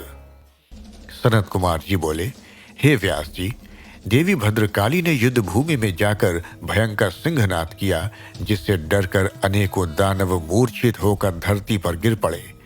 भद्रकाली ने अपने तेज और नुकीले दांतों से दानवों का रक्त चूसना शुरू कर दिया। ये देखकर युद्धरत दानव भय से आतंकित हो उठे। वे डर कर इधर उधर भागने लगे। ये देखकर दानवराज शंखचूड़ दौड़कर देवी भद्रकाली से युद्ध करने के लिए आगे आया। शंखचूड़ को सामने खड़ा देखकर भद्रकाली ने प्रलय अग्नि के समान भयंकर बाणों की वर्षा करनी शुरू कर दी, परंतु शंखचूड़ ने वैष्णव नामक अस्त्र से उस वर्षा को शांत कर दिया। देवी भद्रकाली ने उसके जवाब में नारायण अस्त्र चलाया, परंतु शंखचूड़ हाथ जोड़कर उस अस्त्र को प्रणाम करने लगा, जिससे वे नारायण अस्त्र वहीं पर शांत हो गया। दैतराज शंखचूड़ अपने भयानक बाणों से देवी पर प्रहार करता और देवी उन असंख्य बाणों को अपनी विकराल दाढ़ों से चबा जाती। इस प्रकार देवी और शंखचूड़ में भयानक संग्राम होने लगा।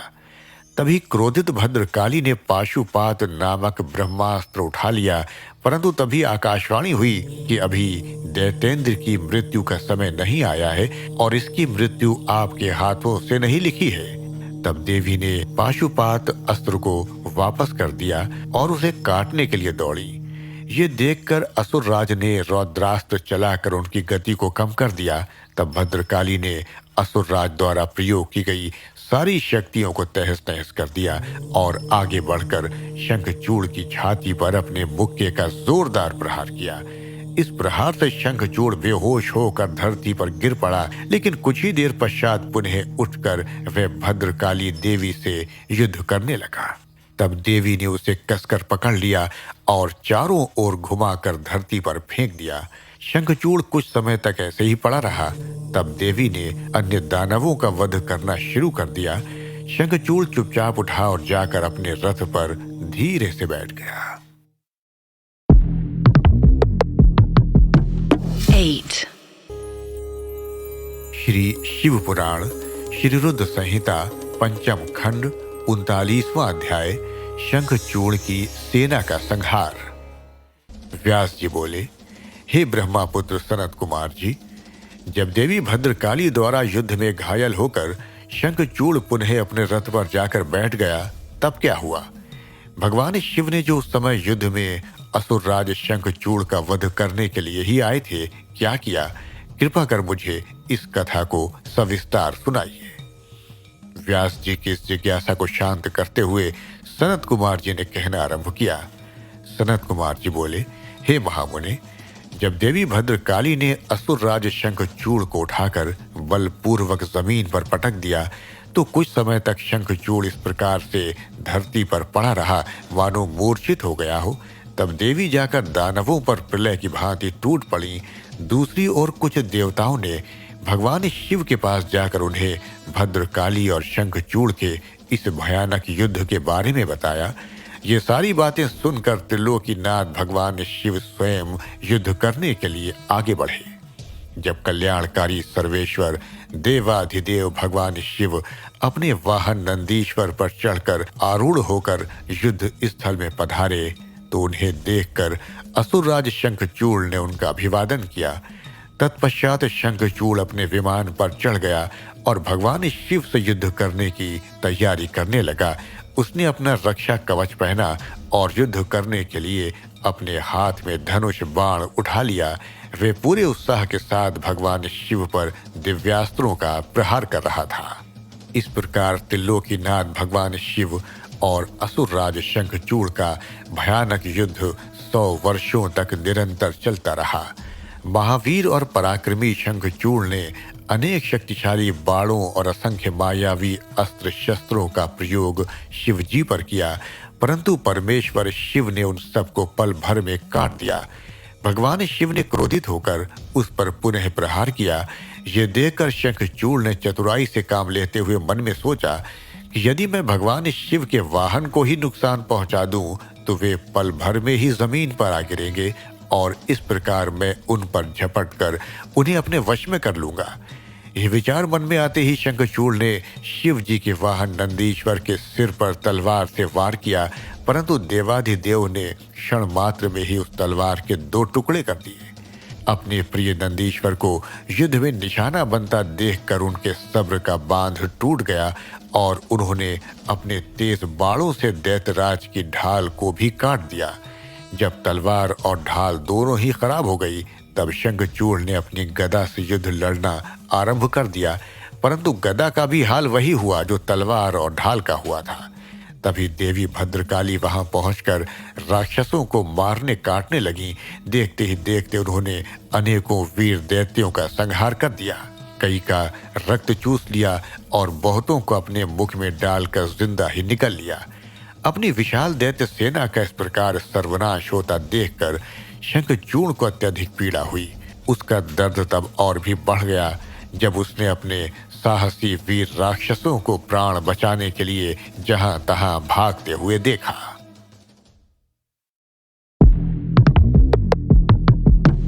8. श्री शिव पुराण श्री रुद्र संहिता पंचम खंड 40वां अध्याय। शिवजी द्वारा शंखचूड़ वध। सनत कुमार जी बोले, हे व्यास जी, अपनी विशाल सेना का इस प्रकार संहार होता देखकर असुरराज शंखचूड़ अत्यंत क्रोधित होकर निरंतर उन पर अस्त्रों का प्रहार करने लगा। तत्पश्चात उसने अपनी माया का प्रयोग करते हुए सभी देवताओं सहित देवाधिदेव महादेव को भयभीत करने का प्रयास किया, परंतु इस जगत के स्वामी को इस प्रकार भला कोई डरा सकता है क्या? देवाधिदेव महादेव जी उसकी माया से तनिक भी भयभीत नहीं हुए और उन्होंने शंखचूड़ पर अनेक दिव्य शक्तियों से प्रहार किया, जिनके फलस्वरूप शंखचूड़ की माया पल भर में ही विलुप्त हो गई। क्रोधित महादेव जी ने दैत्येंद्र का वध करने के लिए अपने हाथ में त्रिशूल उठा लिया। जैसे ही वे त्रिशूल का प्रहार करने आगे बढ़े, तभी उन्हें एक आकाशवाणी सुनाई दी जो कि सिर्फ शिवजी के लिए ही थी। आकाशवाणी बोली, हे कल्याणकारी शिव, आप तो सर्वेश्वर हैं, इस जगत के स्वामी हैं। आपकी आज्ञा के बिना तो इस जगत में कुछ हो ही नहीं सकता। भगवान, आप इस तुच्छ राक्षस का वध करने के लिए त्रिशूल का प्रयोग क्यों कर रहे हैं? इसे मारना आपके लिए बहुत ही आसान है। भगवान, आप तो सब वेदों के परम ज्ञाता हैं, सब कुछ जानते हैं। जब तक शंखचूड़ के पास भगवान विष्णु का कवच और पतिव्रता स्त्री है, तब तक शास्त्रानुसार ये अवध्य है। आकाशवाणी सुनते ही भगवान शिव ने अपने त्रिशूल को तुरंत ही रोक दिया और मन में श्री हरि विष्णु का स्मरण किया। श्री हरि अगले ही क्षण हाथ जोड़े उनके सामने उपस्थित हो गए। तब शिव जी ने विष्णु जी को इस संकट को दूर करने का आदेश दिया।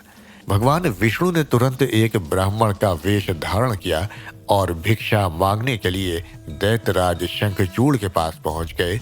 वहां पहुंचकर विष्णु जी ने भिक्षा मांगी। तब शंखचूड़ ने कहा, हे ब्राह्मण देव, आपको क्या चाहिए? मैं आपको अवश्य ही दूंगा, परंतु पहले ये बताइए तो सही कि आप क्या चाहते हैं। तब ब्राह्मण का रूप धारण किए हुए विष्णु जी बोले कि पहले प्रतिज्ञा करो कि मैं जो मांगूंगा तुम मुझे दोगे। इस प्रकार जब शंखचूड़ ने ब्राह्मण को उसकी इच्छित वस्तु देने का वचन दे दिया, तब विष्णु जी ने उससे उसका कवच मांग लिया। कवच लेने के पश्चात वे ब्राह्मण के रूप में ही दैत्यराज की पत्नी देवी तुलसी के पास गए। मायावी विष्णु जी देवताओं के कार्य को पूरा करने के लिए देवी तुलसी के साथ भक्ति पूर्वक विहार करने लगे। दूसरी ओर जब भगवान शिव को अपनी दिव्य अलौकिक शक्ति द्वारा इस बात का ज्ञान हुआ कि शंखचूड़ की रक्षा करने वाला कवच और उसकी पतिव्रता स्त्री की शक्ति अब उसके साथ नहीं रही, तो तुरंत ही उन्होंने अपना विजय नामक त्रिशूल उठा लिया और पूरी शक्ति से उस त्रिशूल का प्रहार दैत्यराज पर किया। उस दिव्य त्रिशूल के प्रहार से पल भर में ही शंखचूड़ के प्राण पखेरु उड़ गए। दैत्यराज शंखचूड़ के मरते ही आकाश में दुंदुभियां बजने लगीं, चारों दिशाओं में मंगल गान होने लगा और भगवान शिव पर आकाश से फूलों की वर्षा होने लगी। वहां उपस्थित सभी देवता भगवान शिव की स्तुति करने लगे और उनको धन्यवाद कहने लगे। असुरराज शंखचूड़ भी भगवान शिव के हाथों मृत्यु को प्राप्त होकर अपने शाप से मुक्त हो गया। उसकी हड्डियों से एक विशेष शंख की जाति बनी। उस शंख में रखा गया जल अत्यंत शुद्ध माना जाता है और उसका प्रयोग देवताओं पर जल चढ़ाने के लिए तथा घरों को शुद्ध करने के लिए किया जाता है।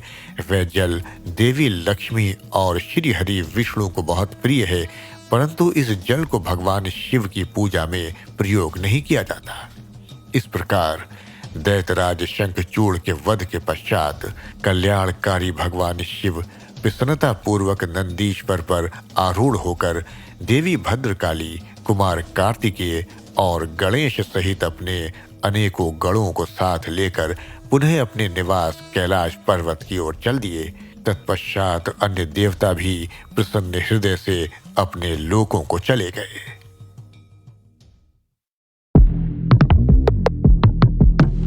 8. श्री शिव पुराण श्री रुद्र संहिता पंचम खंड 41वां अध्याय। तुलसी द्वारा विष्णु जी को शाप। व्यास जी बोले, हे सनत कुमार जी, भगवान विष्णु ने पतिव्रता तुलसी को किस प्रकार अपने अधीन कर लिया, किस प्रकार पतिव्रता धर्म का पालन करने वाली देवी तुलसी एकाएक धर्म से विमुख होकर अधर्म का आचरण करने लगी, कृपा कर इस कथा को मुझे बताइए। व्यास जी के प्रश्न को सुनकर सनत कुमार जी बोले, हे महामुने, देवताओं के हित का सदा ध्यान रखने वाले भगवान विष्णु ने अपने आराध्य भगवान शिव की आज्ञा पाकर उनके द्वारा बताए गए कार्यों को पूर्ण करना अपना ध्येय माना।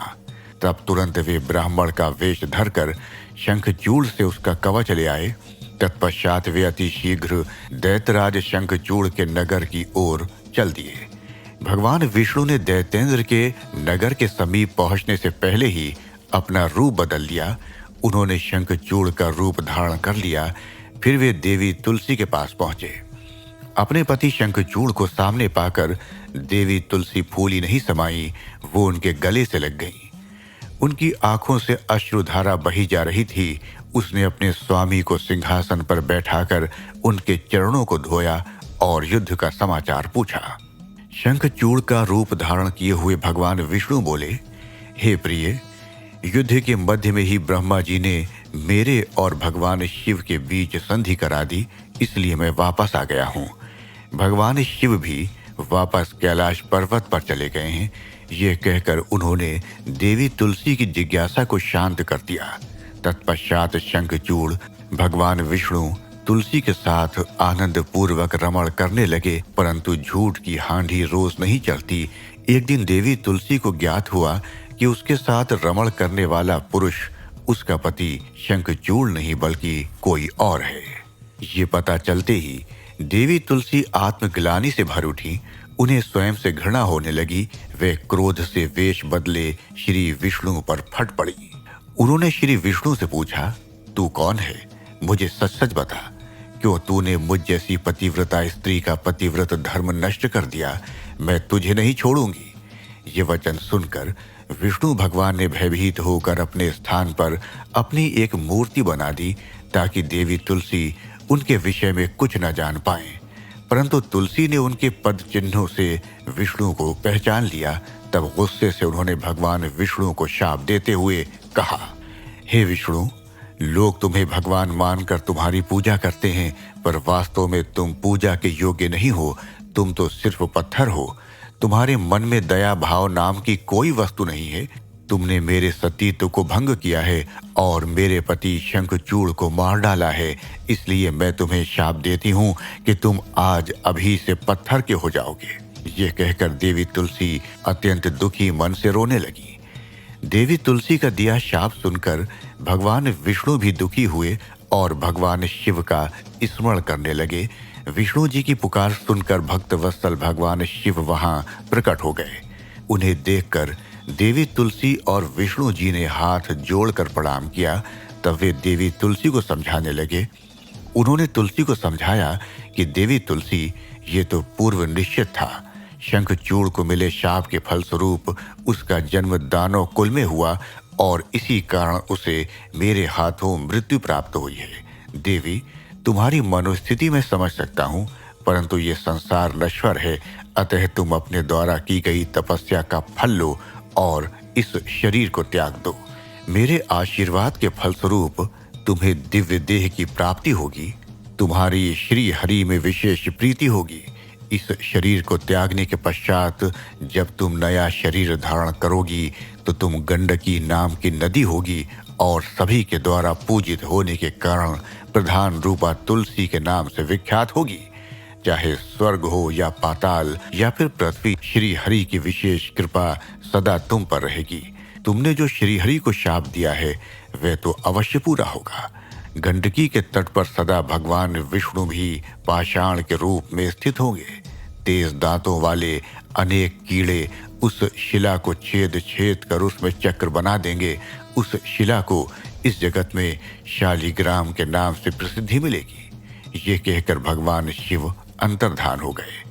तत्पश्चात देवी तुलसी ने अपना शरीर त्याग दिया और गंडकी नदी बन गई।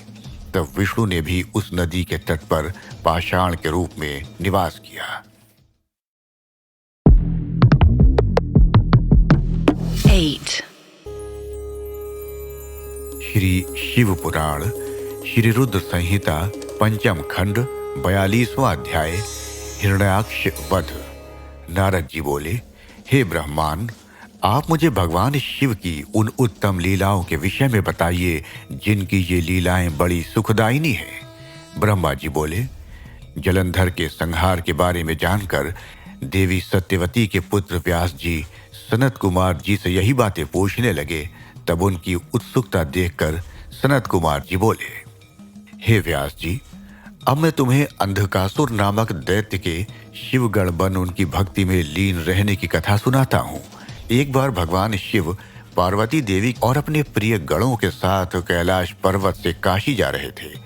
उनका विचार कुछ समय काशी में व्यतीत करने का था, इसलिए उन्होंने अपने वीर गण भैरव को काशी का रक्षक बना दिया और स्वयं सबके साथ सुखपूर्वक निवास करने लगे।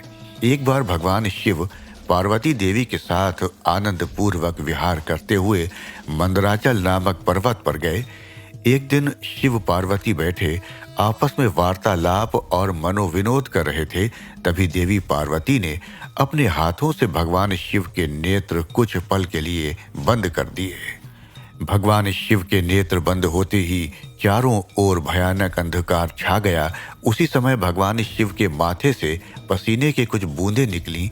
जैसे ही वे बूंदें धरती पर गिरी, तुरंत एक जटाधारी काला विकृत डरावना राक्षस वहां उत्पन्न हो गया और वह जोर जोर से हंसने लगा। उसकी भयानक आवाज सुनकर देवी पार्वती एकदम चौंक गईं कि एकाएक उनके सामने ये भयानक जीव कहां से प्रकट हो गया है।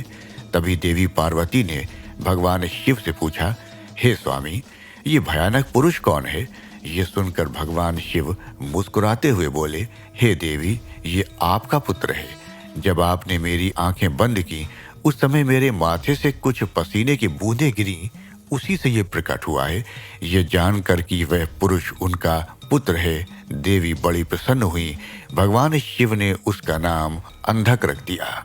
उसी समय हिरण्यनेत्र नाम का एक राक्षस पुत्र प्राप्ति की कामना मन में लेकर वन में घोर तपस्या कर रहा था। उसकी तपस्या से प्रसन्न होकर भगवान शिव उसे वरदान देने के लिए गए। उसने भगवान शिव से एक बलवान और वीर पुत्र की प्राप्ति की इच्छा प्रकट की। भगवान शिव ने कहा, हे हिरण्यनेत्र, मेरा पुत्र अंधक बड़ा ही वीर और बलवान है। तुम चाहो तो मैं उसे तुम्हें सौंप सकता हूँ। भगवान शिव के पुत्र को अपना पुत्र बनाने के लिए वह राक्षस व्यग्र हो उठा। उस पुत्र को प्राप्त कर हिरण्यनेत्र बहुत प्रसन्न हुआ और उसे गले से लगा लिया। भगवान शिव पुत्र अंधक को हिरण्यनेत्र को सौंपकर अपने धाम को चले गए। हिरण्यनेत्र अपने प्रिय पुत्र अंधक को साथ लेकर अपने घर लौट आया और उसको बहुत लाड़ प्यार से पालने लगा।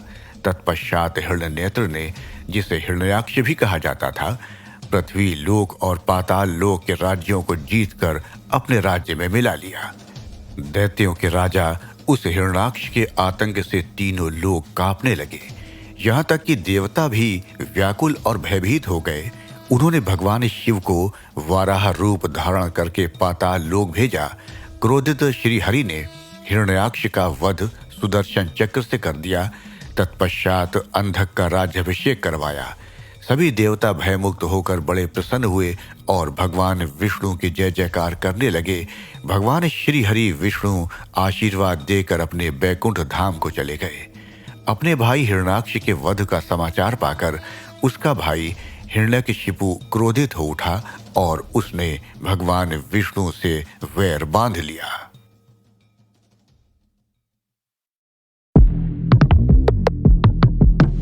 Eight. श्री शिव पुराण श्री रुद्र संहिता पंचम खंड 43वां अध्याय। हिरण्यकशिपु की तपस्या और नृसिंह द्वारा उसका वध। सनत कुमार जी बोले, हे व्यास जी, वाराह रूपधारी श्री हरि विष्णु द्वारा अपने भाई हिरण्याक्ष का संहार किए जाने से हिरण्यकशिपु बहुत दुखी और क्रोधित तो था ही, अतः उसने अपनी असुर सेना को देवताओं का संहार करने की आज्ञा दी तथा अपने विष्णु भक्त प्रजा को भी दंड देने के लिए कहा। तब आज्ञा पाकर स्वामी भक्त असुरों ने देवलोक का विनाश कर दिया। उनके आतंक से देवता स्वर्ग छोड़कर भाग खड़े हुए। हिरण्यकशिपु के राज्य में उसकी प्रजा को बहुत डराया जाता था। सबने भक्ति का मार्ग छोड़ दिया था। विष्णु भक्तों की खैर नहीं थी। एक दिन हिरण्यकशिपु अपने मृत भाई हिरण्याक्ष को जलांजलि देकर उसकी स्त्री और बच्चों से मिला और उन्हें सांत्वना दी। दैत्यराज हिरण्यकशिपु के मन में विचार आया कि यदि मैं अजर अमर अजय हो जाऊं और मेरा कोई प्रतिद्वंदी ही ना रहे तो कोई भी मुझे हरा नहीं सकेगा और तब सभी मुझे झुककर प्रणाम करेंगे। ये सोचते ही हिरण्यकशिपु मंदराचल पर्वत पर जाकर घोर तपस्या करने लगा। तपस्या हेतु वह एक पैर के अंगूठे पर खड़ा था। सिर के ऊपर दोनों हाथ जोड़े आसमान की ओर देखते हुए वह घोर तपस्या कर रहा था। इधर जब हिरण्यकशिपु तपस्या में लीन था तो देवताओं ने असुरों से अपना राज्य छीन लिया। वे आनंद पूर्वक अपना राज्य करने लगे। हिरण्यकशिपु की तपस्या का तेज दिन प्रतिदिन बढ़ता ही जा रहा था। उसके तप की अग्नि से देवता तप्त हो उठे और भयभीत होकर ब्रह्मा जी के पास गए। तब सब देवताओं ने हाथ जोड़कर ब्रह्मा जी को प्रणाम किया। तत्पश्चात उन्होंने बताया कि हे प्रभु, दैत्यराज हिरण्यकशिपु की तपस्या के तेज से सब लोग भयभीत हो रहे हैं। आप कृपा करके हमें भयमुक्त कीजिए। सब देवताओं की प्रार्थना सुनकर ब्रह्मा जी हिरण्यकशिपु को वर देने के लिए उस स्थान पर गए जहां वह तपस्या कर रहा था। वहां जाकर उन्होंने हिरण्यकशिपु से कहा, वत्स, मैं तुम्हारी तपस्या से बहुत प्रसन्न हूं। तुम जो चाहो मांग सकते हो। मैं तुम्हारी मनोकामना अवश्य पूरी करूंगा। ब्रह्मा जी के ये शुभ वचन सुनकर हिरण्यकशिपु ने आंखें खोल दी और हाथ जोड़कर सामने खड़े ब्रह्मा जी को प्रणाम किया। तत्पश्चात वे बोला, हे प्रजापति, हे पितामह, मैं चाहता हूं कि मुझे कभी भी मृत्यु का भय ना हो। मैं किसी अस्त्र शस्त्र पाश वज्र सूखे पेड़ पर्वत जल अग्नि से न मरूं। देवता दैत्य मुनि सिद्धवर अथवा सृष्टि की कोई भी रचना मेरा वध न कर सके। दिन रात स्वर्ग नरक पृथ्वी पाताल अंदर बाहर कहीं भी किसी भी समय मेरी मृत्यु न हो सके। ब्रह्मा जी ने प्रसन्न होते हुए तथास्तु कह दिया। तुम्हें तुम्हारे अभीष्ट फलों की अवश्य प्राप्ति होगी। जो वरदान तुमने मांगा है वे अवश्य फलीभूत होगा। तुमने 96,000 वर्षों तक तपस्या करके मुझे प्रसन्न किया है। अब तुम सुखपूर्वक राज्य करो। अपना इच्छित वरदान प्राप्त करके दैत्यराज हिरण्यकशिपु बहुत प्रसन्न हुआ और हाथ जोड़कर ब्रह्मा जी की स्तुति करने लगा। तत्पश्चात ब्रह्मा जी अंतर्धान हो गए। हिरण्यकशिपु अपने घर वापस चला गया। वहां पहुंचकर उसके मन में यह विचार आया कि अब मैं अमर हो गया हूं। अब कोई भी मुझे मार नहीं सकता। इसलिए अब मुझे अपने राज्य का विस्तार करना चाहिए। ये विचार मन में आते ही उसने तीनों लोकों पर अपना अधिकार स्थापित करने का निर्णय किया। उसने देवताओं से भयंकर संग्राम किया और उन्हें हराकर उनके राज्य पर अधिकार कर लिया। देवता अपने प्राणों की रक्षा हेतु वहां से भाग खड़े हुए और भगवान श्री हरि विष्णु के पास गए। भगवान श्रीहरि के पास पहुंचकर देवताओं ने उन्हें अपनी व्यथा सुनाई और उनसे अपनी पीड़ा और कष्टों को दूर करने की प्रार्थना की। तब विष्णु जी ने उन्हें आश्वासन दिया कि वे स्वयं हिरण्यकशिपु का वध करके उन्हें उसके अत्याचारों से मुक्ति दिलाएंगे। भगवान विष्णु के आश्वासन पर देवता उन्हें धन्यवाद देकर वैकुंठ लोक से वापस आ गए। वे अपनी रक्षा के लिए अलग अलग जगहों पर निवास करने लगे। उधर श्रीहरि विष्णु ने देवताओं को उनके कष्टों से मुक्ति दिलाने हेतु दैत्यराज हिरण्यकशिपु का संहार करने का निश्चय किया। परंतु ब्रह्मा जी द्वारा दिए गए वरदान को भी उन्हें पूरा करना था। तब विष्णु जी ने ऐसा रूप धारण किया जो आधा मनुष्य के जैसा था, आधा शेर जैसा। ऐसा अत्यंत भयानक रूप धारण कर विष्णु जी अग्नि के समान प्रलयंकारी नजर आ रहे थे। नरसिंह के रूप में श्री हरि ने दैत्यराज हिरण्यकशिपु की नगरी में प्रवेश किया। उस समय सूर्यास्त का समय हो रहा था। उनका ये अनोखा भयानक रूप देखकर दैत्य सेना के वीर उन पर टूट पड़े और उनसे युद्ध करने लगे। तब पल भर में ही उन्होंने सब दैत्यों को मार गिराया और राजमहल की ओर चल दिए। तभी विष्णु जी के परम भक्त और दैत्यराज हिरण्यकशिपु के पुत्र प्रहलाद की दृष्टि नरसिंह भगवान पर पड़ी। प्रहलाद बोला, हे पिताजी, ये अद्भुत रूप धारण किए नरसिंह अवतार मुझे तो भगवान जान पड़ते हैं। इनकी वीरता की प्रशंसा करना तो असंभव है, अतः आपको इनकी शरण में चले जाना चाहिए। अपने पुत्र की इन बातों को सुनकर दैत्यराज हिरण्यकशिपु को बहुत क्रोध आ गया। वह बोला, पुत्र, तुम बिना कारण ही भयभीत हो रहे हो। तुम दैत्यों के अधिपति के पुत्र हो, तुम्हें इस प्रकार कायरता भरी बातें कदापि नहीं करनी चाहिए। ये कहकर हिरण्यकशिपु ने अपने सैनिकों को आदेश दिया कि वे शीघ्र जाकर विचित्र आकृति वाले उस जीव को बंदी बनाकर ले आओ। अपने स्वामी दैत्यराज हिरण्यकशिपु की आज्ञा पाकर उनके वीर दैत्यगण नरसिंह भगवान को पकड़ने के लिए दौड़े, परंतु उनके समीप जाते ही वे भस्म हो गए। अब दैत्यराज स्वयं युद्ध करने के लिए अपने अस्त्र शस्त्रों सहित आगे आए। तब भगवान नरसिंह और राज हिरण्यकशिपु में बहुत भयानक युद्ध हुआ, परंतु भगवान नरसिंह के आगे दैत्यराज हिरण्यकशिपु की एक न चली। नरसिंह ने हिरण्यकशिपु को खींचकर अपनी जंघा पर लिटा लिया और उसकी छाती को अपने नाखूनों से चीर दिया। उसके प्राण पखेरु उड़ गए। तभी हिरण्यकशिपु के पुत्र प्रहलाद ने वहां आकर नरसिंह भगवान के चरणों में अपना सिर झुकाकर क्षमा याचना की। भगवान विष्णु ने प्रहलाद को आशीर्वाद देकर हिरण्यकशिपु का राज्य सौंप दिया। जैसे ही देवताओं को हिरण्यकशिपु के मारे जाने की सूचना मिली, वे बहुत प्रसन्न होकर नृत्य और श्री हरि विष्णु की स्तुति करने लगे। आकाश में मंगल ध्वनि गूंजने लगी और फूलों की वर्षा होने लगी। इस प्रकार हिरण्यकशिपु का वध करने के पश्चात प्रहलाद को राज्य सौंपकर भगवान नरसिंह वहां से अंतर्धान हो गए। तत्पश्चात सभी प्रसन्नता पूर्वक अपने अपने लोकों को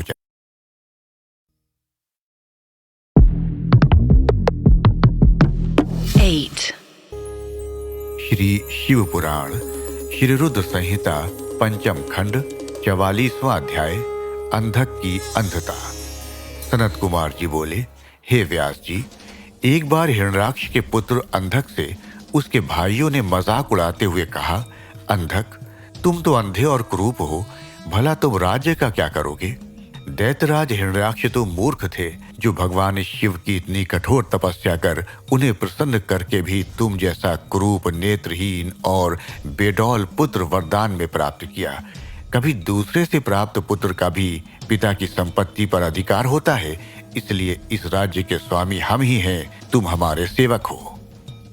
अपने भाइयों के इस प्रकार के कटु वचनों को सुनकर अंधक निराश और उदास हो गया।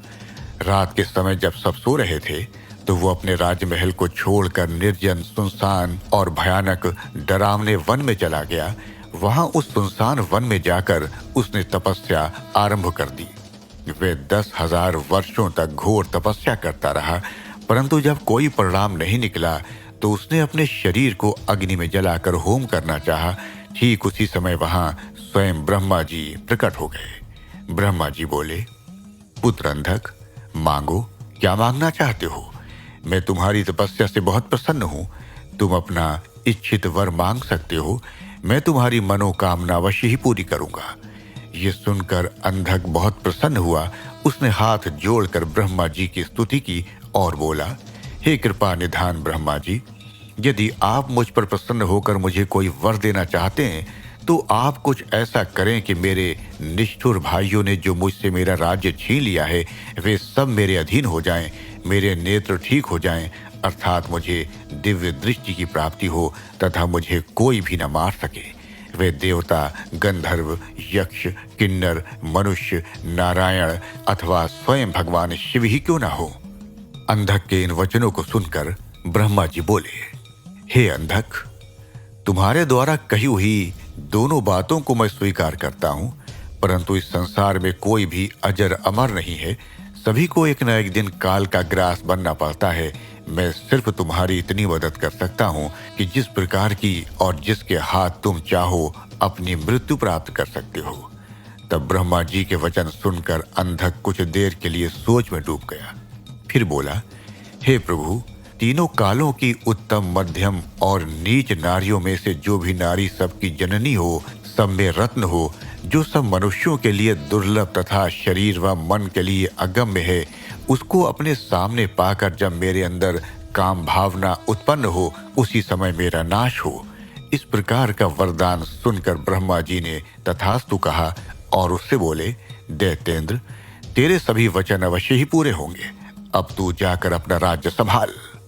ब्रह्मा जी के वचन सुनकर अंधक बोला, हे भगवान, अब मेरा शरीर इस लायक नहीं रहा कि मैं युद्ध कर सकूं। अब तो मेरे शरीर में सिर्फ नसें और हड्डियां ही बची हैं। अब मैं कैसे युद्ध कर पाऊंगा और अपनी शत्रु सेना को परास्त कर पाऊंगा। इस प्रकार के वचनों को सुनकर ब्रह्मा जी मुस्कुराए और उन्होंने अंधक के शरीर का स्पर्श किया। उनके स्पर्श करते ही अंधक का शरीर भरा पूरा हो गया। अब वह परम शक्तिशाली योद्धा जान पड़ता था, जिसके सामने अच्छे से अच्छा वीर भी न टिक पाए। इस प्रकार अंधक को मनोवांछित वर देकर ब्रह्मा जी वहां से अंतर्धान हो गए। तत्पश्चात अंधक भी प्रसन्नता पूर्वक अपने घर की ओर चल दिया। जब अंधक ने अपने राज्य में प्रवेश किया तो ये जानकर कि अंधक को ब्रह्मा जी से वरदान प्राप्त हुआ है, सारे दानव उसके वश में होकर उसके दास बनकर रहने लगे।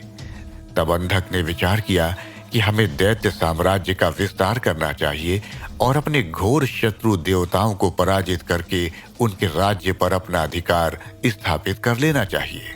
ये सोचकर दैत्यराज अंधक ने अपनी विशाल दैत्य सेना के साथ स्वर्ग लोक पर आक्रमण कर दिया और स्वर्ग पर अपना आधिपत्य जमाकर देवराज इंद्र को अपना बंधक बना लिया। तत्पश्चात उसने नागों, सुपर्णों, श्रेष्ठ राक्षसों, गंधर्वों, यक्षों, मनुष्यों, ऊंचे ऊंचे पर्वतों और भयानक वृक्षों और सिंहों को भी युद्ध में परास्त कर अपने अधीन कर लिया। अंधक मदान्ध होकर कुमार्गी हो गया। उसने स्वर्ग, भूतल और रसातल की सर्वश्रेष्ठ सुंदरियों को अपनाकर उनके साथ रमणीय विहार किया। दिन पर दिन वह बुराई के दलदल में धंसता जा रहा था। उसने वैदिक धर्म का पूर्णतया त्याग कर दिया था। एक दिन उसके दुर्योधन, वैधस और हस्ती नामक तीनों मंत्री उसके पास आए और बोले, हे दैत्येंद्र, हमने मंदराचल पर्वत की एक गुफा में एक मुनि को देखा है, जो कि योग ध्यान में मग्न आंखें बंद करके बैठा है। उस रूपवान मुनि के मस्तक पर अर्धचंद्र, कमर में गजेंद्र की खाल बंधी है, सिर पर जटा जूट, गले में खोपड़ियों की माला तथा उसके शरीर पर बड़े भयानक सांप लिपटे हुए हैं। उस मुनि के एक हाथ में त्रिशूल तो दूसरे में डमरू है। अपने गौर अंगों पर उसने भस्म लपेट रखी है। उस तपस्वी का वेश बड़ा ही अद्भुत है। साथ ही एक विकराल वानर अनेक आयुधों को धारण किए उस तपस्वी की रक्षा कर रहा है। वहीं उनके पास में एक सफेद रंग का बैल बंधा हुआ है। उस तपस्वी के पास ही एक सुंदर रत्न स्वरूपा नारी बैठी है, जो संपूर्ण शुभ लक्षणों से युक्त है। उसका रूप बड़ा मनोहारी है, जो सभी के मन को मोह लेता है। उसने सुंदर मूंगे, मोती, मणियों और सोने के रत्न जड़ित आभूषणों को धारण किया हुआ है। वे इतनी रूपवती है कि जो उसे एक बार देख लेता है, उसकी आंखों का होना सफल हो जाता है। उस परम सुंदरी को एक बार देख लेने के बाद संसार की अन्य किसी स्त्री को देखने की आवश्यकता ही न पड़ेगी। स्वामी, आप इस त्रिलोक के अधिपति हैं। आपके पास इस संसार के सभी बहुमूल्य और अमूल्य धरोहर हैं। ऐसी परम सुंदरी रूपवती नारी को भी आपके अनमोल राज्य की शोभा बढ़ानी चाहिए। अतः आप हमारे साथ चलें और उस सुंदरी को यहाँ ले आएं। अपने वीर मंत्रियों के इस प्रकार के वचन सुनकर दैत्येंद्र अंधक बहुत प्रसन्न हुआ और उसके मन में उस सुंदर नारी को देखने की इच्छा बलवती हो गई। उसने अपने मंत्रियों को आदेश दिया कि तुम शीघ्र वहां जाकर उस तपस्वी से उसकी सुंदर स्त्री को मांगकर मेरे पास ले आओ। अपने स्वामी दैत्यराज अंधक की आज्ञा पाकर वे तीनों मंत्री पुनः उसी स्थान पर गए और भगवान शिव से बोले, हे महातपस्वी ब्राह्मण, हमारे स्वामी दैत्यराज अंधक आपकी भार्या की सुंदरता के विषय में जानकर उन पर मोहित हो गए हैं और उन्हें अपनी पटरानी बनाना चाहते हैं। आप सहर्ष उन्हें हमें सौंप दें। उनके ऐसे वचनों को सुनकर शिवजी को बहुत क्रोध आया, परंतु वे फिर भी सिर्फ इतना ही बोले, दैत्यो, ये मेरी भार्या है। ये स्वयं शक्ति संपन्न और सिद्ध रूपा है। देवी स्वयं अपने भक्तों के कष्टों को दूर करती हैं। आप अपनी परेशानी इन्हें बताइए, वे अवश्य ही आपके दुखों को दूर करेंगी। भगवान शिव के ये वचन सुनकर क्रोधित और मदांध दैत्य और कुछ न बोले और वहां से वापस आ गए। तब दैत्यराज अंधक को उन्होंने वहां घटित हुई सारी बातें बढ़ा चढ़ाकर सुनाई, जिन्हें सुनकर दैत्यराज का क्रोध 7वें आसमान पर चढ़ गया। तब वह मूढ़ बुद्धि दैत्य सुंदरी को देखने के लिए आतुर हो उठा। उसने स्वयं वहां जाकर उस रत्नों में सर्वश्रेष्ठ रत्न को अपने साथ लाने का निश्चय किया।